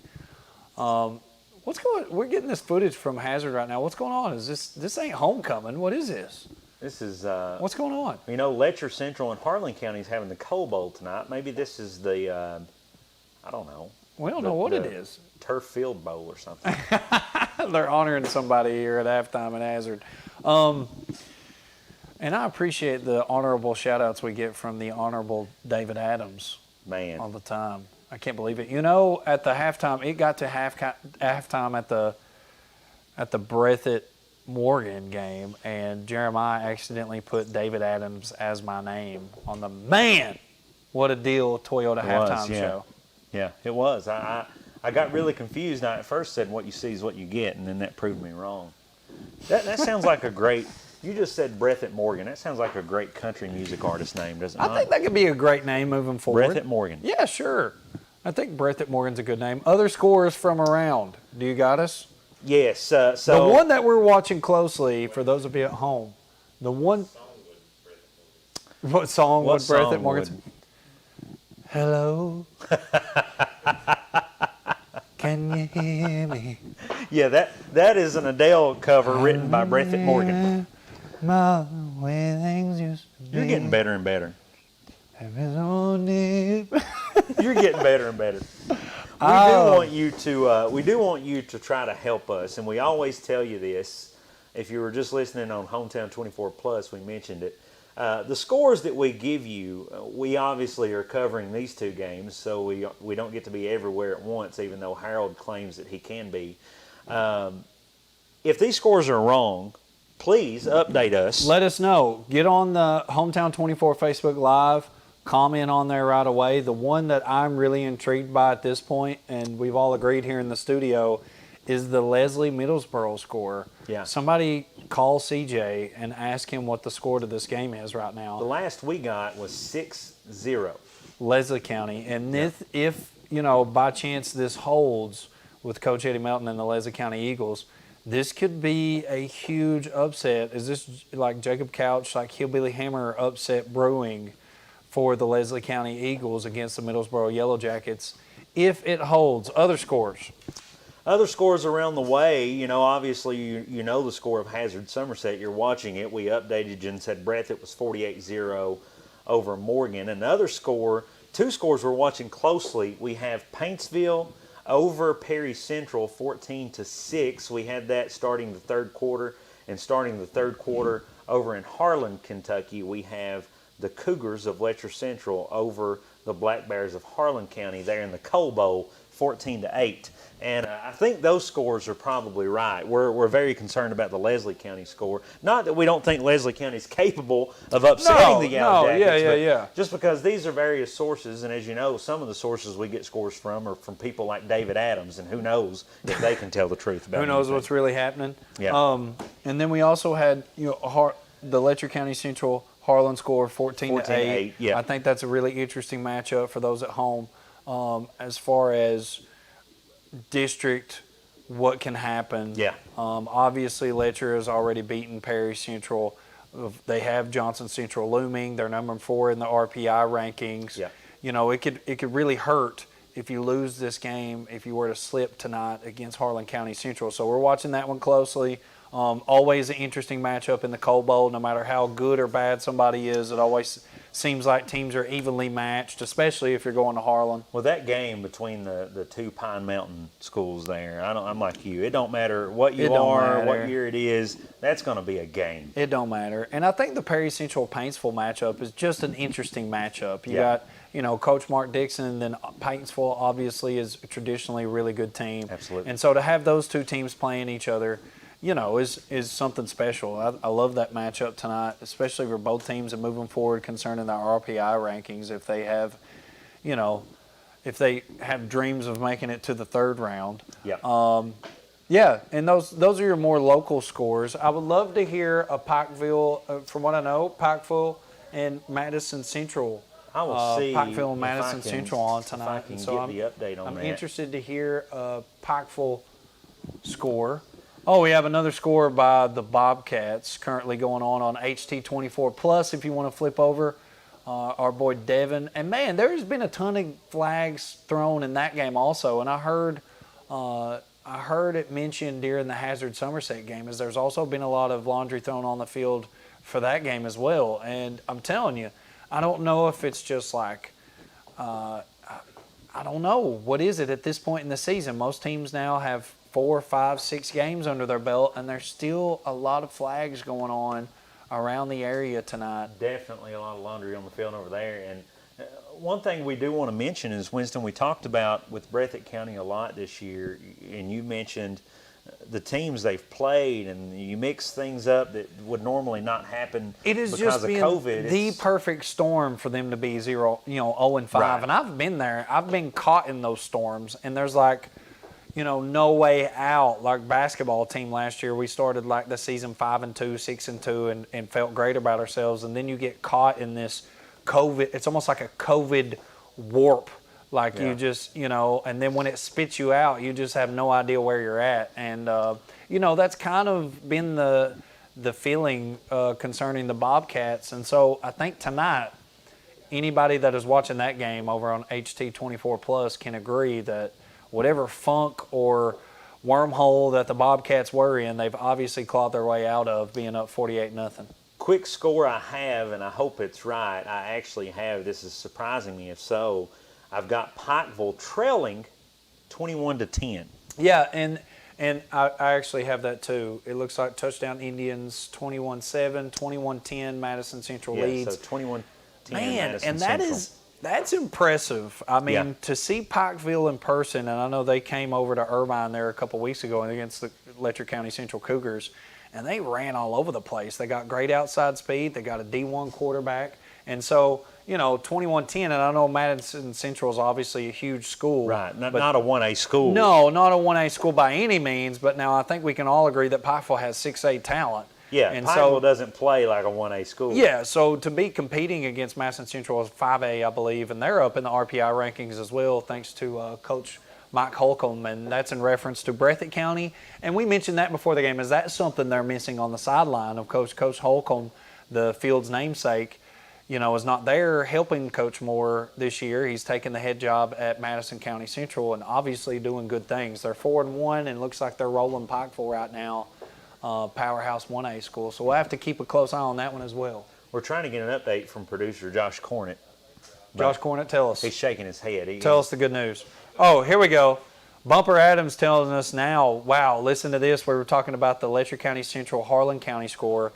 LCC now up 38-8. Yeah. A second quarter explosion by the Cougs. Hey, Bumper, I do want to say, too, if he's watching, I saw Q today.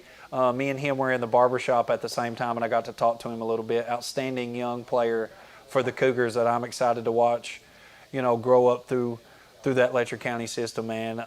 Just a great kid and going to be a special, special talent in multiple sports. So shout out to Bump and Q there in Letcher County. Another update we're getting is, if I can tell you here, Leslie County 12, Middlesboro 35. So, okay, say it again.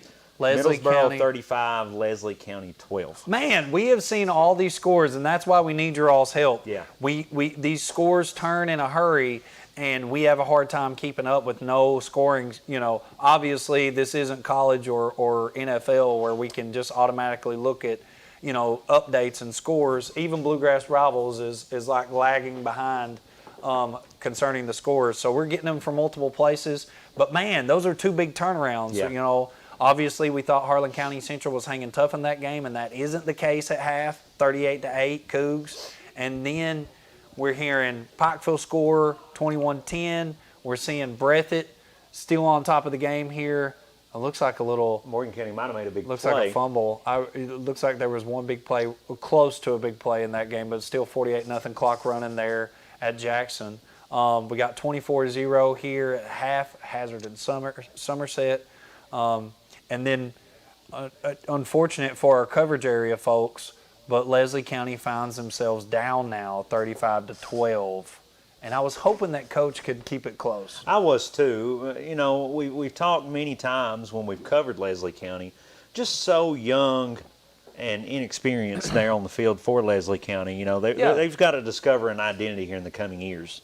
Jalen Turner, no, that was a punt. I was about to say, they just threw a bomb, but it was actually a punt. That would be the first punt of the night for the Bobcats, if that was a Bobcats punt. So 48-0 there, and Morgan County's taking over pretty close to Bobcat territory, looking at about the 41. We still got 6 minutes with you here at the half. Yeah, we still got 6 minutes with you here at the. Actually, that's the running clock on the Breathitt County game. How long do we have here?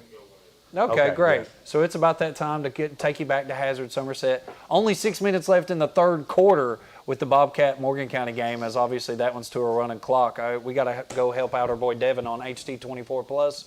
Catch us there, or stay tuned here at Channel 24 with Hazard and Somerset. Yeah. We are covering everybody here at TVSK. Everybody. There is no stone left unturned. Even with we've got help across the board. We're on top of all these scores. I mean, am I getting paid double tonight? We're getting ready to start covering the pickleball games. We're taking it worldwide. Wide. All right. Hazard, Somerset. More football action. Don't go anywhere. Your mom said to tuck your shirt in. I'm not tucking my shirt in, Mom. I didn't wear a jacket to the studio.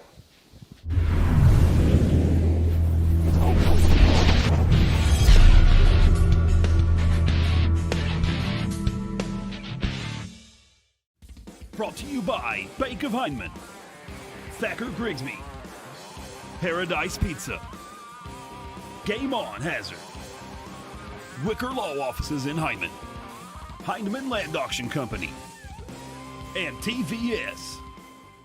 For over 100 years, the Bank of Hyman has been committed to serving our community and serving the future of our families, homes, and businesses. With our new convenient online banking, viewing your account balance and history, transferring money, and paying bills has never been easier or more secure. And with the construction of our new headquarters, we've renewed our promise to Hyman to stand by our customers even in troubling economic times, because we're not just your bank, we're your neighbors. That's the Bank of Hyman. Log on to www.bankofhyman.com or give us a call at 606-785-3158.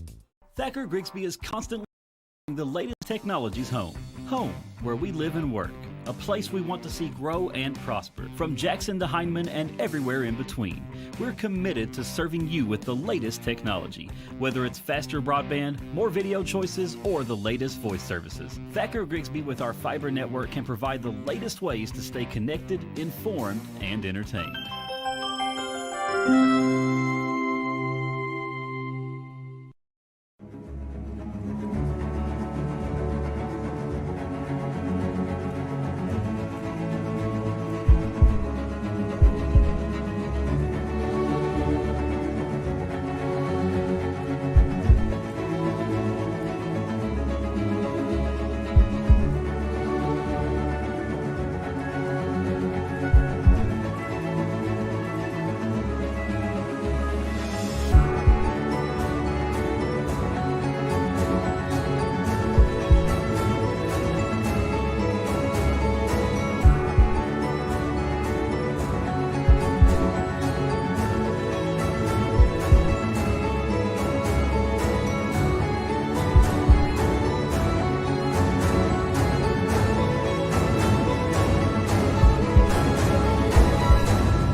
Welcome back to Daniel Field here at Hazard, Kentucky, where Hazard's leading Somerset 24-0 here at the half. By the way, also another score, Madison Central 21-10 over Pikeville. That's at the half, getting ready to start the third quarter back there. And Breathitt County 48-0 with 2:33 to go in the third quarter in Jackson over Morgan County. And by the way, we want to remind you, November the 6th, mark those calendars, we'll have college basketball from the Prairie Center, and that will start around 3 o'clock, I believe, in the afternoon, as they will play Camelsville at Harrodsburg. And then on the 9th of November, a big game, Berea College will come to town for a 7 o'clock tip there at the Prairie Center. So keep that in mind. And it's hard to believe college basketball's on the way, but that's right. Today starts October, and so it won't be long till the round ball starts. And it won't be long before we see pumpkins everywhere and leaves falling down. And yeah. That's about the time that I shine, David. Okay, all right. Something about cool weather with the sun shining that I love. Yeah, and for all the years, good football. You know, college football is a big-time favorite of a lot of people. I think it's a great game, college football. I really do. And I would go as far to say that the fan base for college football is one of the strongest in the country. Oh, no question. I mean, just look at the crowds when you have a football game. It's so intense. And, it is. It's really unbelievable. I look for a great crowd at Commonwealth tomorrow. I think they're coming back to Cats and support them. And I think Kentucky's got their hands full. I think Florida is a much better team than they were last year. 10-1. Anytime you play Alabama to the wire, you're a pretty good football team. And Alabama's always that team that's a favorite to win just about any game they play, you know. Cool night, a Knott County horse trail ride going on That's in right. the county, and big crowd up there. So I think they've got some activities, music going on, and we'll try to maybe get a check on that. Somebody give us some information. But the last I heard this evening, they had a pretty good crowd up to the horse trail ride. Really did. Daniel Field, what a beautiful field it is. They replaced the carpet this year because of the windstorm last year. Blew a lot of the light poles over and put glass on the field.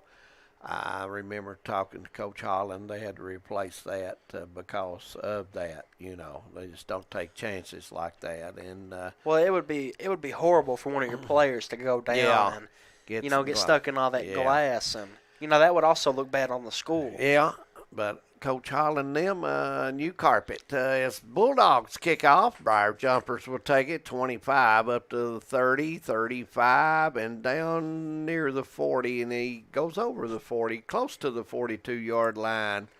Carrying the mail for the Briar Jumpers is none other than number 7, Guy Bailey, who has carried the mail a lot for the Briar Jumpers this season. He has. He's net with 623 yards, which is absurd. Absolutely. He's off to a good season. The 1-5 Jumpers just don't sustain drives very well, Jonathan. David, me and you, neither one can talk good tonight. Oh, we're having a rough time with this sinus, no question about it. Here's Bailey with a carry. He gets 40, and we're going to have a hole on the Briar Jumpers, and the hole is going to be on number 5. That's Hayden Dick will get called for the hole, and that will scoot the Briar Jumpers back. You run a play like that, you get your man pinned, and he beats you a little bit, and you start grabbing, and the officials look for that, number 1, It just don't work out. Jackson still 48-0, starting the 4th down there. Leslie County was ahead the last time we checked on Middlesboro, and so we'll have to get an update on that. Middlesboro 35-12 at the half, so Leslie's lead did not last long. So, Briar Jumpers ready for the snap. Here comes Somerset. Here's the throw, and it's overthrown there as Gross let him way too much, Jonathan. Well, we seen Somerset do the same thing earlier in the game where they throw it a little bit too high, and the receiver has to try to reach way higher than they should have to get it. And it always results around about this time on the same down. Briar Jumpers really known for running off guard and tackle a lot, but they've not done that tonight. Hazard's done a good job of just, clogging everything up there and not giving them really any running room to go. And they've done a nice job in the secondary of matching up well. So a good defensive job so far by the Hazard defense. Gross will drop back. Still looking, nowhere to go. Good Hazard move. will make the tackle down on the 37-yard line. We're number 77 for Hazard. That is Davion Strode once again moving quick off that line to get out to the ball carrier. And Josh Gross, my bad, he's done a pretty good job of running with the ball tonight. Oh, absolutely. And, to me, that's what separates a good quarterback from an all-right quarterback is his ability to get out of that pocket. Absolutely, Jonathan. 3rd down and 13. This is a big play for the Dogs. 3 wide outs to the left, 1 to the right. Gross in the backfield by himself. So look for the Briar Jumpers to put it in there, and they do. And nice defense by Hazard. Very good defense. But, he did blocked the vision of the player. He did. And his hand went up near the face, so he may have got a break there. And still yet, 3 quarters into this game, we still don't know who number 4 is. Well, we're going to try our best to find out. Hopefully somebody will notify us. That's odd. You know, we get these lists, and I don't know why. If somebody switched a jersey, you're not updating there or whatever. Sometimes it's hard. It may be right before the game something happens and you switch. So, you know, if you're watching on the Facebook Live or on the YouTube, drop a comment if you have any idea who number 4 is for Hazard, as it would greatly help us. Nice punt by the Dogs as Johnson waits back there to drop it.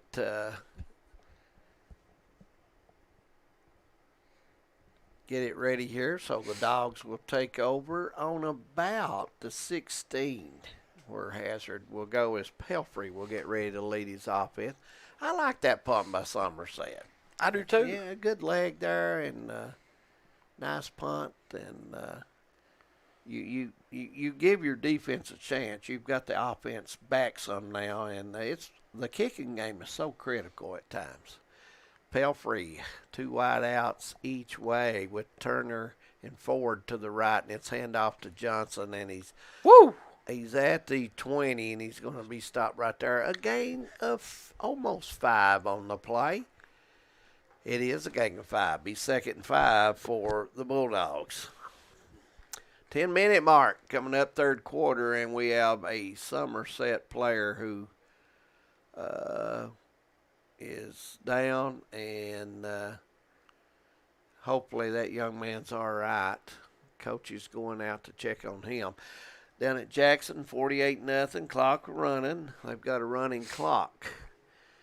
Anytime the score's over 35 in the second half, you run the clock.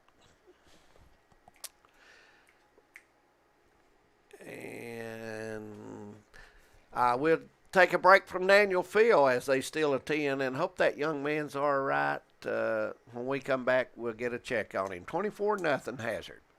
No matter what town or community you live in, there's a Tim Short dealership nearby. That's because our family of dealerships are dedicated to serving the folks throughout Eastern Kentucky. Our employees are your friends and neighbors, helping to support the local economy and provide safe and affordable transportation to everyone that shops the family of Tim Short dealerships. Our entire inventory can be found with the click of a button at timshortautogroup.com. Visit us online and join the thousands of customers that took the short drive to satisfaction today. Looks like Chase Keith was the injured Briar jumper, but he gets up and walks off. Looks like the left knee's a little soft, Jonathan. Well, you know, we see him with that knee brace on. And, yeah. You know, you're always susceptible to an injury in any sport. Absolutely. But we hope that young man's okay. Pelfrey will get ready. Wide outs each way, 2 each way. Turner's close. Here comes Pelfrey. He's not going to be able to get rid of it, and he's going to lose about 5 on the play, make it 4 on the play. A loss of 4. It'd be 2nd down and 14 to go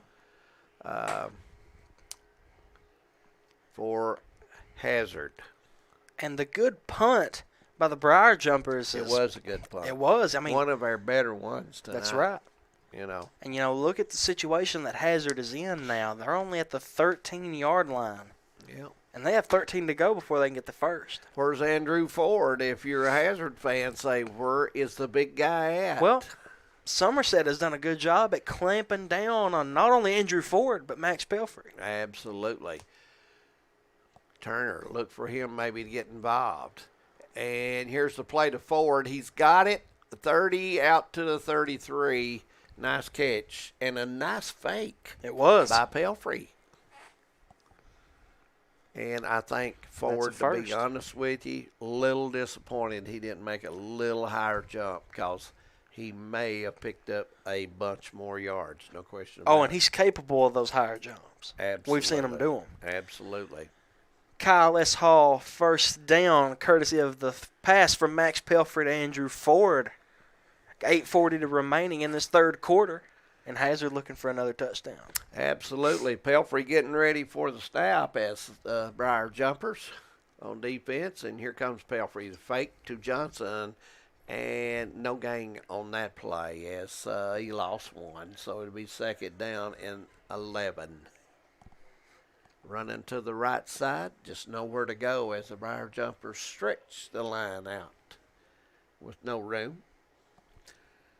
About to run out of time in Breathitt County, 5:24 clock running, and it was all Bobcats tonight at the Mike Holcomb Stadium.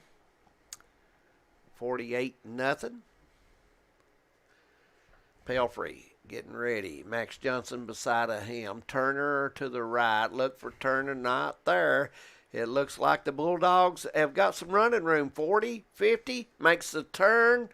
And Hank he's going Pelfrey. he's going to end up, around the 37-yard line. Nice play. All the fake to the That's right. right. Come back to the left, and Hank says, I'll take it home. And Hank Pelfrey, we watched him earlier in the game run a 62-yard touchdown. He did and indeed. it gets turned back by a flag. You know, he's maybe one of the quicker Bulldogs. He is. Him and Turner. I like Turner's speed when he's in open field. He does a nice job as well. And, you know, as good as Pelfrey and Turner are, if I'm going for a secure down to make sure that my team doesn't lose the ball under any circumstance, it's in the hands of Max Johnson. Yeah, Pelfrey keeps it and wanted to hand it to Max Johnson, but Johnson did not look for the football that time, and a little mix-up there. And a loss of about 3 yards. Yep. Looking at the official up top, it looked like it may have been a 4-yard loss, but he's got it marked around 3-yard loss. Be second down and 13 to go for the Dogs.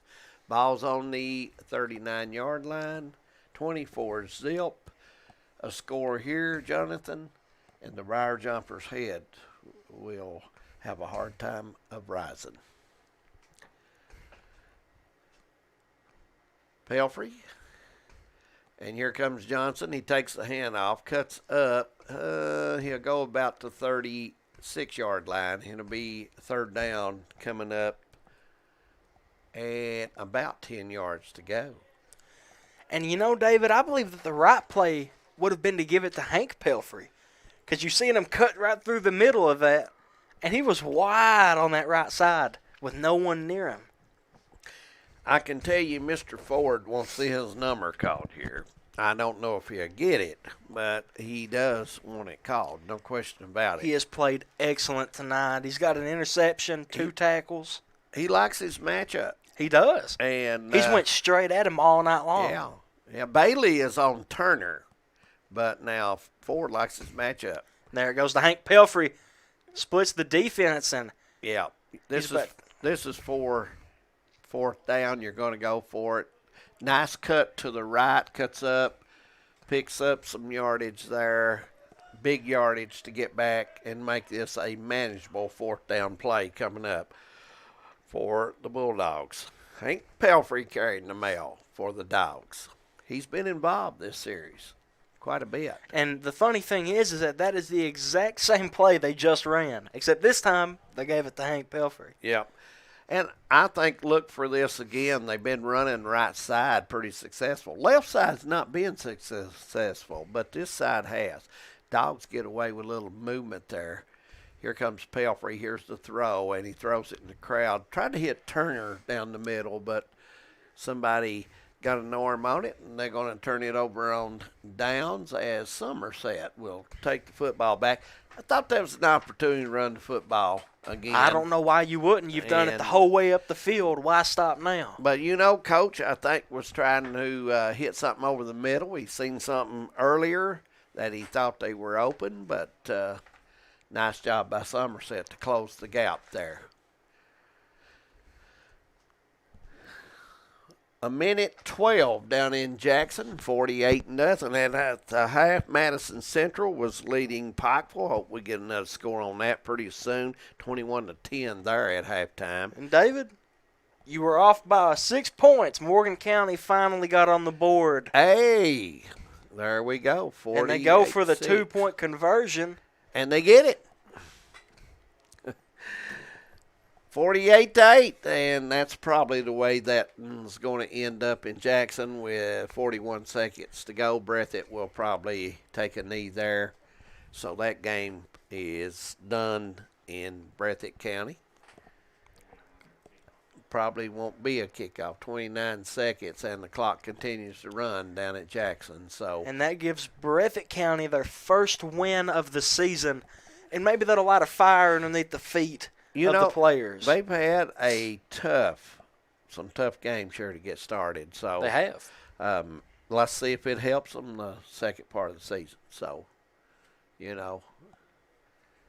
see how it goes for them. And unsure of what the referees are talking about. Maybe a flag that one thought should have been thrown, or maybe it's just something as simple as where the ball landed. Probably talking about Kentucky and Florida tomorrow. Who knows? That's what everybody else is talking about, ain't it? They're probably saying, what do you think? So we'll see. All right, 4:49 to go. Third quarter. Be first and 10 for the Briar Jumpers. And Gross will be back at quarterback. They'll hand it off straight off the left side, and Hughes carries the football for about 2 yards, close to 2 yards, maybe just about one yard. Yep, it'll be second down and 9. Oh, second and 8. Yeah, he's got second and 8, but he's got to stick between both yard lines. So closer to one than the other. Yeah. Lights look so good on the field at Daniel Field tonight. Very colorful field. That's nice right. looking football field. Gross. Bailey will line up beside him. Here's the snap. Gross goes to the right side, looks downfield, nowhere to go. Bulldogs, good pressure, circles back to the left and picks up some yardage there. It'll be third down. Nice run by Gross as he comes back around. It'll be third down and about 3 for Somerset as Hazard, good pursuit there. And Josh Gross, he's picked up some big-time rushing yards from the quarterback position tonight. Yeah. And we haven't seen him hitting his receivers as much as we did in the first half. To be honest with you, I thought his passing has not been accurate at all tonight. I think he's had a lot of heat on him. He's not had time. And Somerset has not been able to run the football to help with that. And, David, the better quarterback at throwing for this Somerset team is Josh Brunner. Yeah. And we watched him do that earlier. He threw a 30-yard bomb for Somerset, even though it didn't get him in the end zone. Carter right up the middle off the right guard picks up 5 there to give them a first and 10 for Somerset. Ball on the 42-yard line. And I hope everybody enjoyed at the half with Winston Lee and Wes Smith. Those two guys can I will say this. Keep an eye on them. But anyway, they did a nice job, had plenty good football talk, and I hope you all enjoyed that. My big question is I want to know if you guys have behaved yourself in here on Hometown 24. Not with Josh Cornett in the room. All right, I know this much. We're about 80, probably about 800 square feet away, and we can still hear you all like you standing in the same room as us. And Devin was helping out with the game tonight as well. That's calling right. The game. So we, the whole crew at work tonight at Hometown 24. Big thank you to everyone that contributes here at the station, especially producers Josh Cornett and Devin. Second down and 8, 24-0, Dogs. Somerset with the football. Gross getting ready. Lining up beside him is Bailey. 2 wide outs to the left side. And here comes the snap. Gross got it. Bailey will carry it 45 rather, up to the 47. And it's going to be third and about 4. So, nice run. I like Bailey that time. Thought he was going to maybe cut out a little farther, Jonathan, get behind his block from his fullback. Too. But he decided not to go that route. And it looks like Josh Gross is going to go out. He's kind of limping, favoring that left leg. Well, I tell you, he's carried the mail the last 3 out of 6 times. That's right. And that's tough, But you're right, he goes out, and coming in to play quarterback is number 16. Josh Brunner. And here he goes. He drives to the right side and gets rid of it, and it's caught. And that's a nice play up to the 45, and that'll be a first down for Somerset. And I told you, David, he's the better of the two passers. Yeah. Josh, a nice job that time, coming to the right side, seeing his man. Looks like he's a little taller, too. Sees It does. Pretty But well. it also looks like he's a little more calm, which is odd because he's only a freshman. Yeah. Werner getting ready here at quarterback. Beside him will be Guy Bailey. And Bailey, not really had the big runs tonight like we thought. 2 wide outs to the left, and here he drops back. And he's going to be a big loss as the Dogs. Turner comes and makes the big play for Hazard, and a major loss. And one of the Bulldogs' ankle may have turned. Hopefully the young man can get up here. He landed on his foot. Ball on the 44-yard line. That's a big loss. Clock running, 29 seconds here in the third, Jonathan. And really this quarter has went quick, and there's been really no action. I mean, I know. All defense this quarter. Hazard had a really good shot at getting that 5th touchdown of the game. Yeah. But instead, just a little bit of miscommunication, maybe a throw to the wrong person. Burn goes back. Here's the throw. It's caught. Somerset nowhere to go again as he goes down, and it's going to be a gain of 1 that time, but still a long way to go for Somerset. And that will conclude the third, David. Yep, we played 3 at Daniel Field, 24-0. It's all Dogs at Hazard. TVS Cable has everything you need to stay entertained. Video services with all your favorite channels and local sports on Hometown 24. Ask about digital voice service for home and business. High-speed internet so you never fall behind in a game. There's something for all ages. We've got you covered.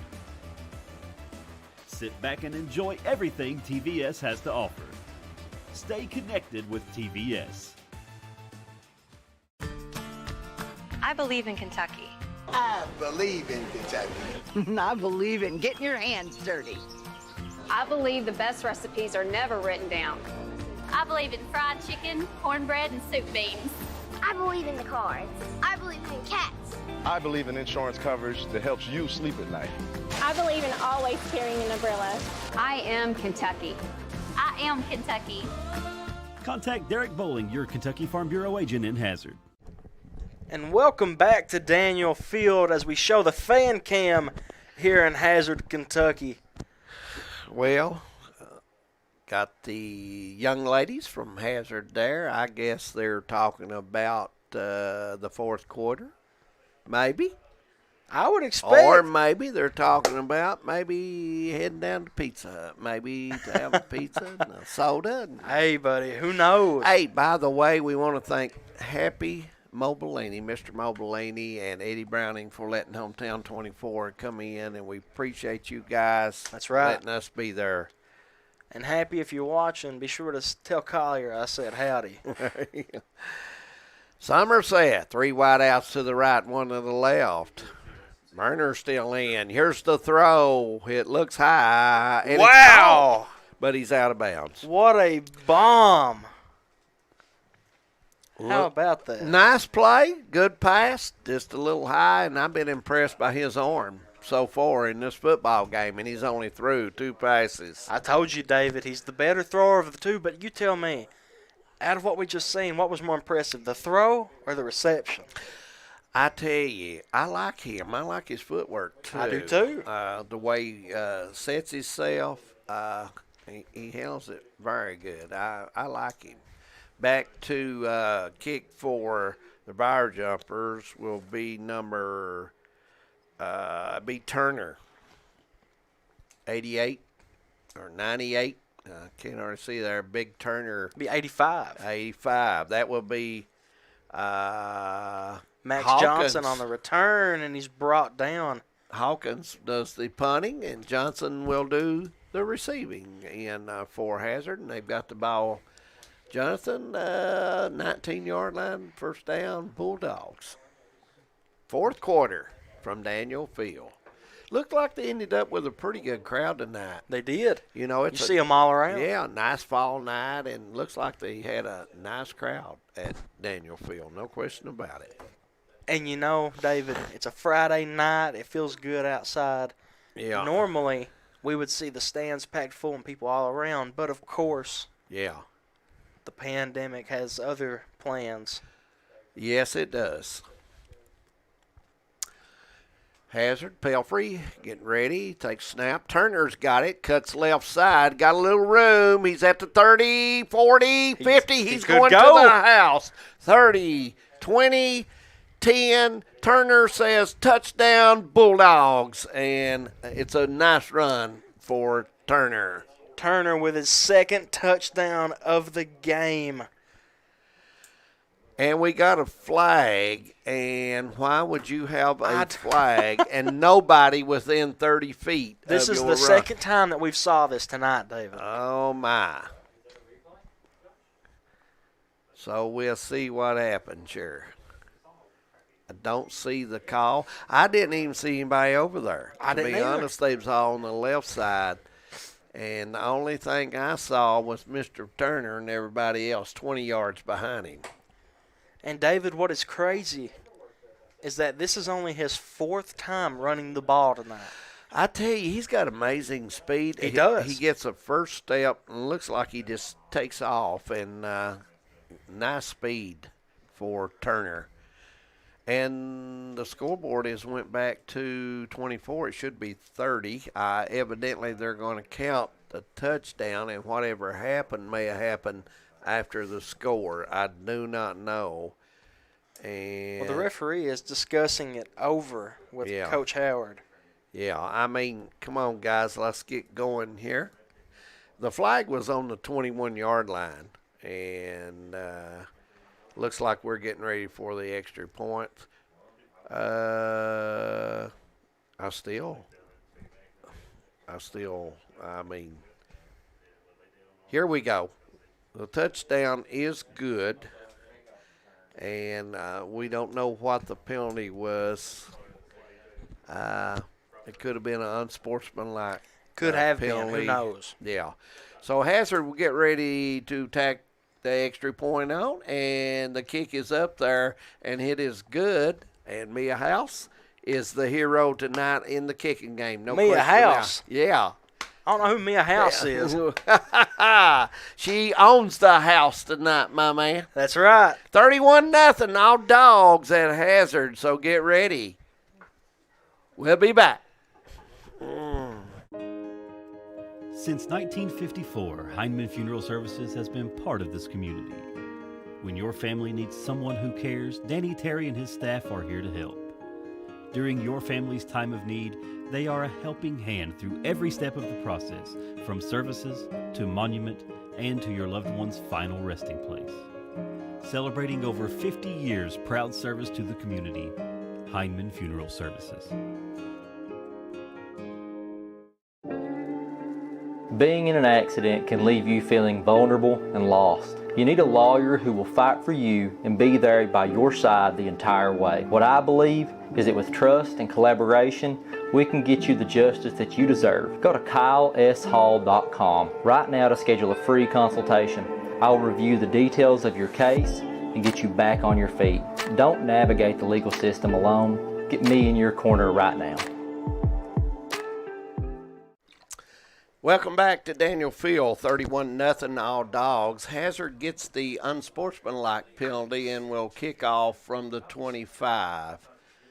Somerset should have good field position here, Jonathan, with the penalty. So 31-0.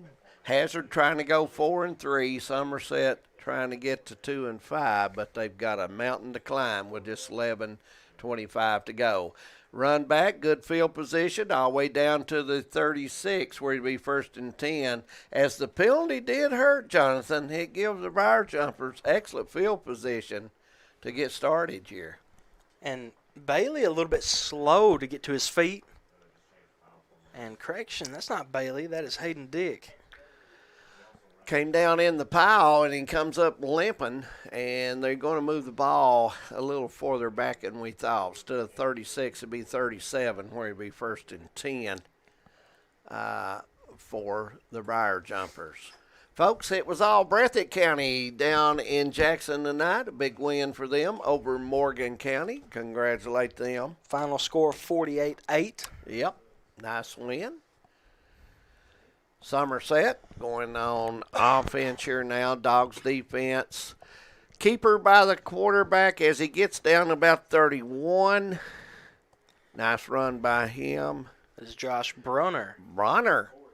And he's a big guy. He's really impressed me. Yeah, he's a big guy in Somerset. Number 13, Hughes is down, and right knee as he goes down, and hopefully he's all right. So we'll take a quick break here. Come back to Daniel Field as 31-0, all Dogs.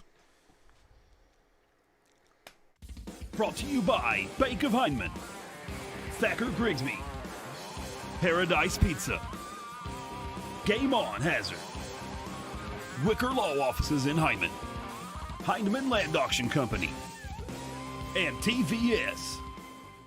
For over 100 years, the Bank of Hyman has been committed to serving our community and serving the future of our families, homes, and businesses. With our new convenient online banking, viewing your account balance and history, transferring money, and paying bills has never been easier or more secure. And with the construction of our new headquarters, we've renewed our promise to Hyman to stand by our customers even in troubling economic times, because we're not just your bank, we're your neighbors. That's the Bank of Hyman. Log on to www.bankofhyman.com or give us a call at 606-785-3158.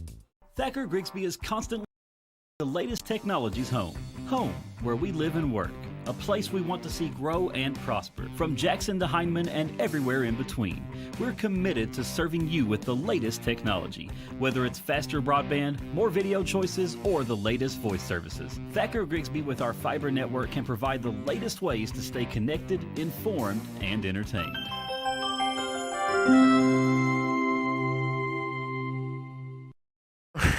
Somerset getting ready. Takes the ball down to about the 24-yard line as the quarterback got to direct snap. And David, Bruner. I wouldn't be surprised if Josh Brunner gets more play time. I like his throw. I think too. he sets well. He has a good arm. And he's quick on his feet. He is. He can. He's very mobile. He has good arm strength. I like him. Runner getting ready. And Hazard, what a defensive game they have had tonight, Jonathan. Three they have played interceptions. well. Nice catch out there to number 2. That will be White with a big catch for the Briar Jumpers. Almost another first down. Yeah. Briar Jumpers moving the football, and the clock continues to run well. 31-0. 10 minutes right at it to go in the football game here from Daniel Field in Hazard. Once again, want to give a huge thank you to all of our sponsors. And we're going to have to get Mia Rouse on one night when we have had to. a ball game. We've got to interview her and get her on and ask her about the kicking game. We got to, David. We will do it. 18-yard field goal on a 4th down. How about it? Absolutely. Briar Jumpers running to the left. Bruner is going to meet with some Bulldogs. But tough run. Gets the extra 2 yards down to the 10. I like the run, the effort there. And this guy's really impressed me, and he's en route to give Somerset their first touchdown of the game. Absolutely. And, Hazard just 1 touchdown away from a running clock. Somerset's trying to put that baby to rest. Yeah, they're going to finish this game. They've got a lot of tradition in Somerset. They're known for a good program, and it's obvious that they're rebuilding right now and trying to get things going again. So they'll play this hard.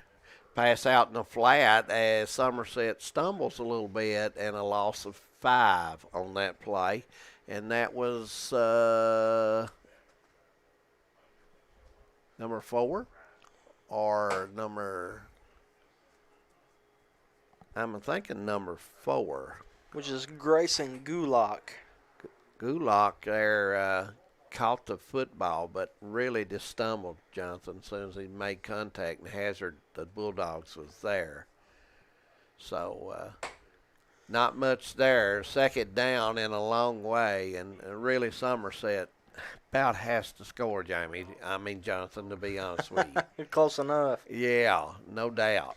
Here he goes, and down the right side, and I thought he should have put it up. He had to. Yeah, and it didn't work out, so third down is coming up. As Runner just had nowhere.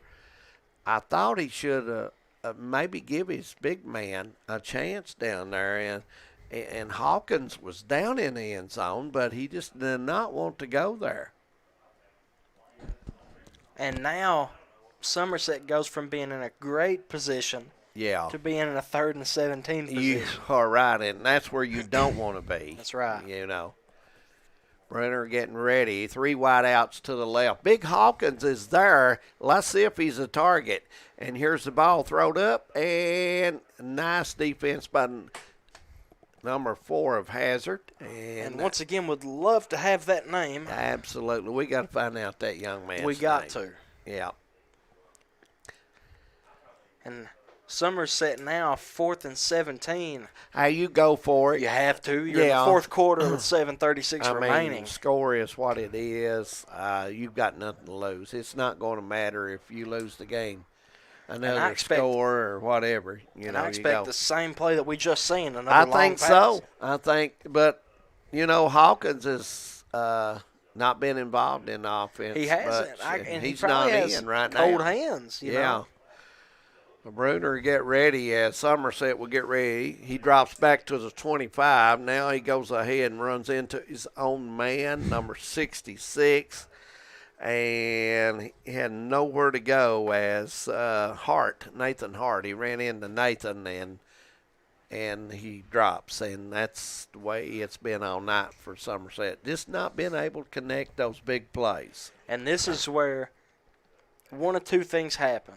Somerset can either play really hard and try to get some points on the board, or this is where they could lay down and Hazard runs away with the game. Yeah, I thought they had an opportunity right there on that too. series to score, but it didn't work out for them. And, they're going to drive down Highway 80 tonight, and it's going to be a long drive. But we'll keep it right here at 31-0, 4th quarter. Let's see if we can get some scores, Jonathan, around the race. I'd like to see a Madison Central score, see how them and Pikeville is 21-10 at the half. And Leslie County, of course, was leading, but Middlesboro got on a row and have put quite a few points on the board. So we want to hear from them. Breathitt County, a big winner down in Jackson tonight, 48-8. And so the Bobcats beat Morgan County down there. Letcher Central was leading Harlan County 14-8 near the half. We need to check on that as well if we can get our scores updated here in just a minute or two. And I want to hear from those folks. Be 1st and 10 for the Dogs. We're at Daniel Field, Hazard, Kentucky, Bank of Hyman. Game of the week, and we're glad you're with us.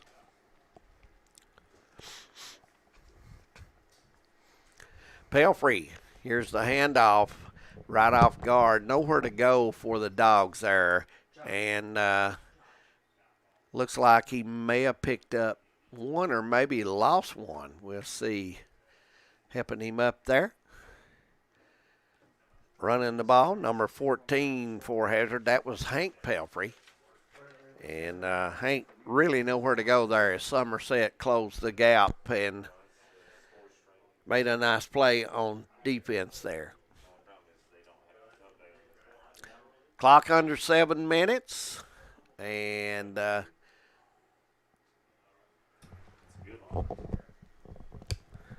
David, I come back with an updated score on the Madison Central and Pikeville game. 21-19 in the 4th, Madison Central lead. Oh, my. I figured that'd be a good football game. Here comes the Dogs as they get it all the way up to the 30, between the 38, 39-yard line. It's going to be first down, and a nice run for Hazard. And I'm trying to get that number for the Dogs.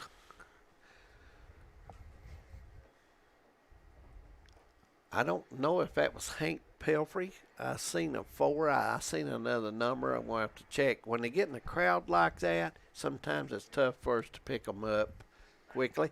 Pelfrey goes to the left side, Hank does.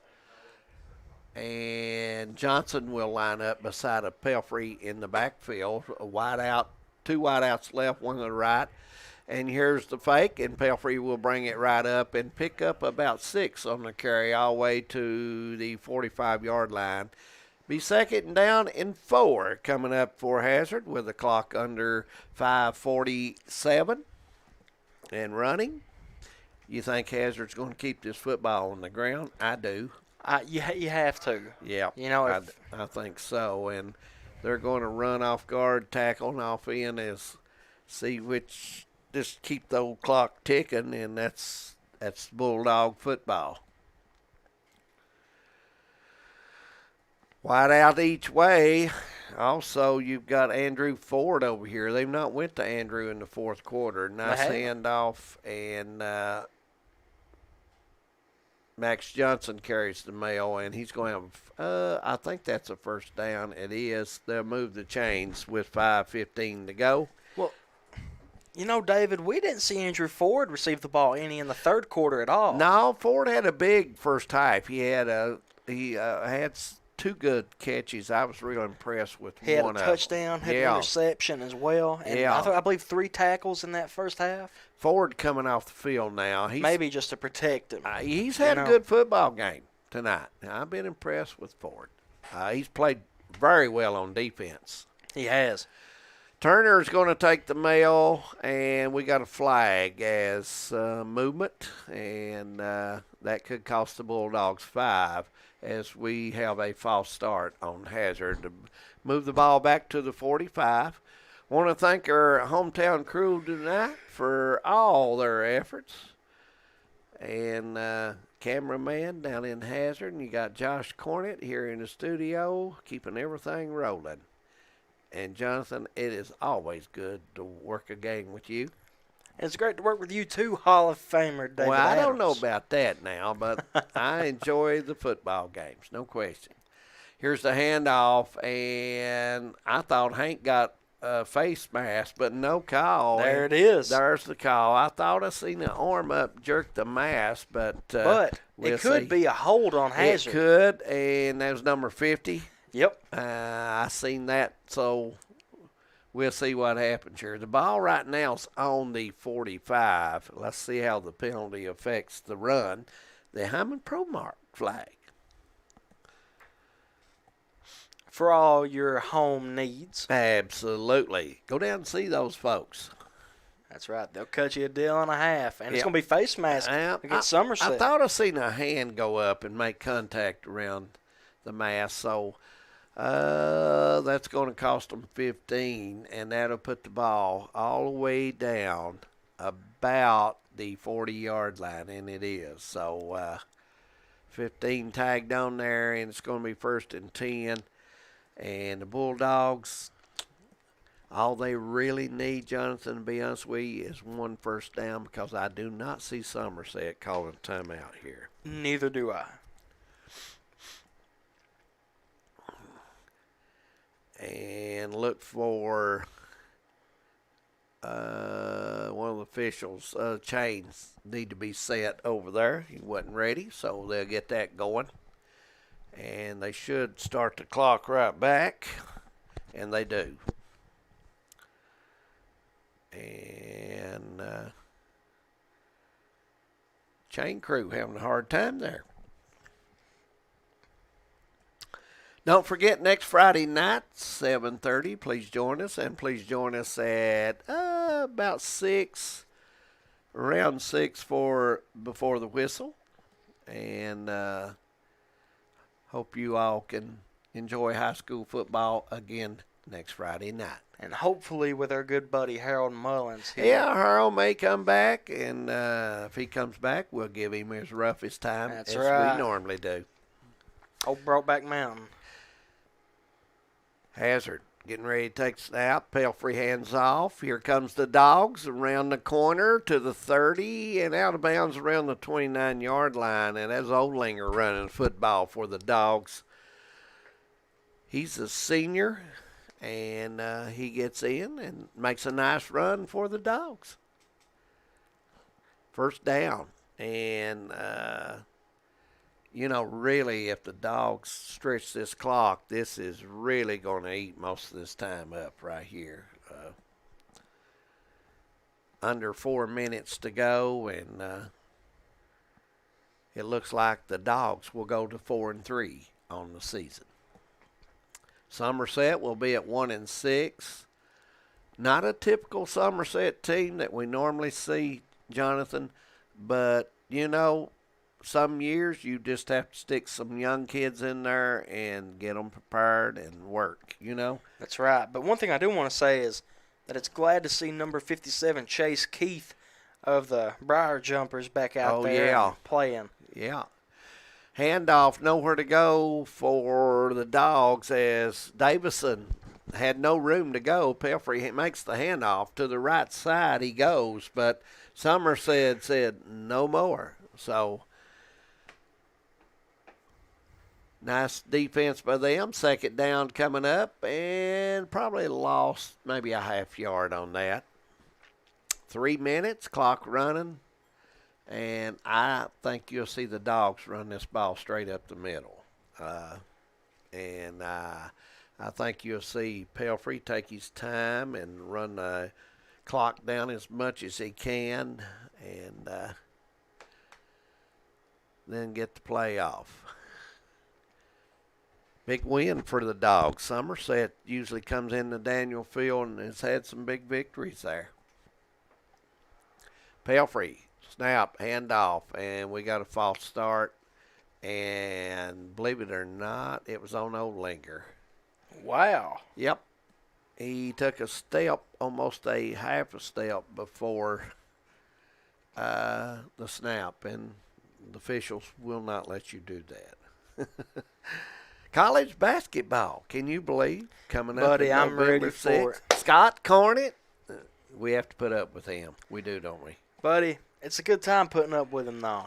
He's Him and his son, Dalton Cornett, who is one Now, of my good Dalton's buddies. a fine man. Let's Sure leave it there. is. Let's leave it there.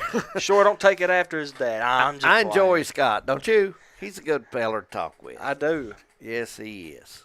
Held the door open for me today, as a matter of fact. Well, that's nice. I had a bunch of ink cartridges I was taking to our good buddy Janet Johnson. Yeah. Davison right up the middle, as we suspected. No room there, and it's going to be third down for the Dogs. A gang of 2 on the play. Third down in about 4. I think so. 14, rather. My bad. I was a long way off. I was 10 off there, Jonathan. I'd reckon. I was sitting here thinking, I didn't see that guy way back there. But the penalty, I forgot about the penalty setting them back.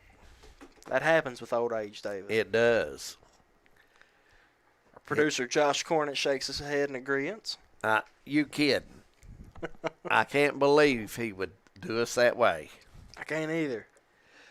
Pelfrey. I can't say nothing. I do the same stuff. Pelfrey getting ready. Here's the handoff. Davison going to run the football. Picks up 2 on the carry, and it's going to be 4th down.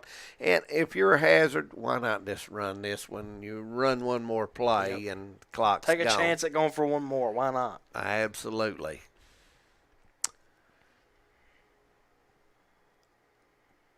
Want to thank everybody for joining us, all of our sponsors tonight. And remember, next Friday night, we'll try this all over again on Hometown 24. I want to thank all the Hometown crew. And Jonathan, again, I want to thank you and had a good time. Buddy, I have too. Thank you for working with me. Yep, Winston Weston on 24 Plus. Devin had to come in and clean their show up. But anyway, here's the handoff. Davison, a little running room, and he's going to make it to about the 23-yard line and 11 seconds to go. And I think they'll continue the clock with this score, 31-0, and they are indeed. Jonathan, What's your thoughts on this football game? Where does Somerset go, and where does the Dogs go? Well, Somerset has to go back to the drawing board. They've got to try to fix up some loose ends and, more importantly, capitalize on those third and fourth downs. Absolutely. Because that's ultimately what shot them down tonight. But as for Hazard, they also have to do the same thing. They have to work on converting on those fourth downs in situations where instead of throwing it, they should be running it. But I'm not really sure. Maybe they're just trying to advance it as much as possible. Maybe. But, David, that leaves us with the last question. Who is your Alice Lloyd College player of the game? You know, I thought Turner came in a second and third quarter, and I thought he made some big plays there. Tyson Turner, 2 big runs for the score. I really liked them. And I thought the second run was huge, and it really made Somerset drop their head. So Tyson Turner, 2 big, huge plays tonight, no question about it. And Happy Mobilini, thank you, buddy, for letting Hometown 24 be there tonight. We appreciate it, and Eddie Browning as well. Well, that's going to do it for all the Hometown crew. We want to thank you for being with us tonight. My man, Jonathan Hicks, it's always good to work with him. And we'll see you next Friday night on high school football right here on Hometown 24. Good night, everyone.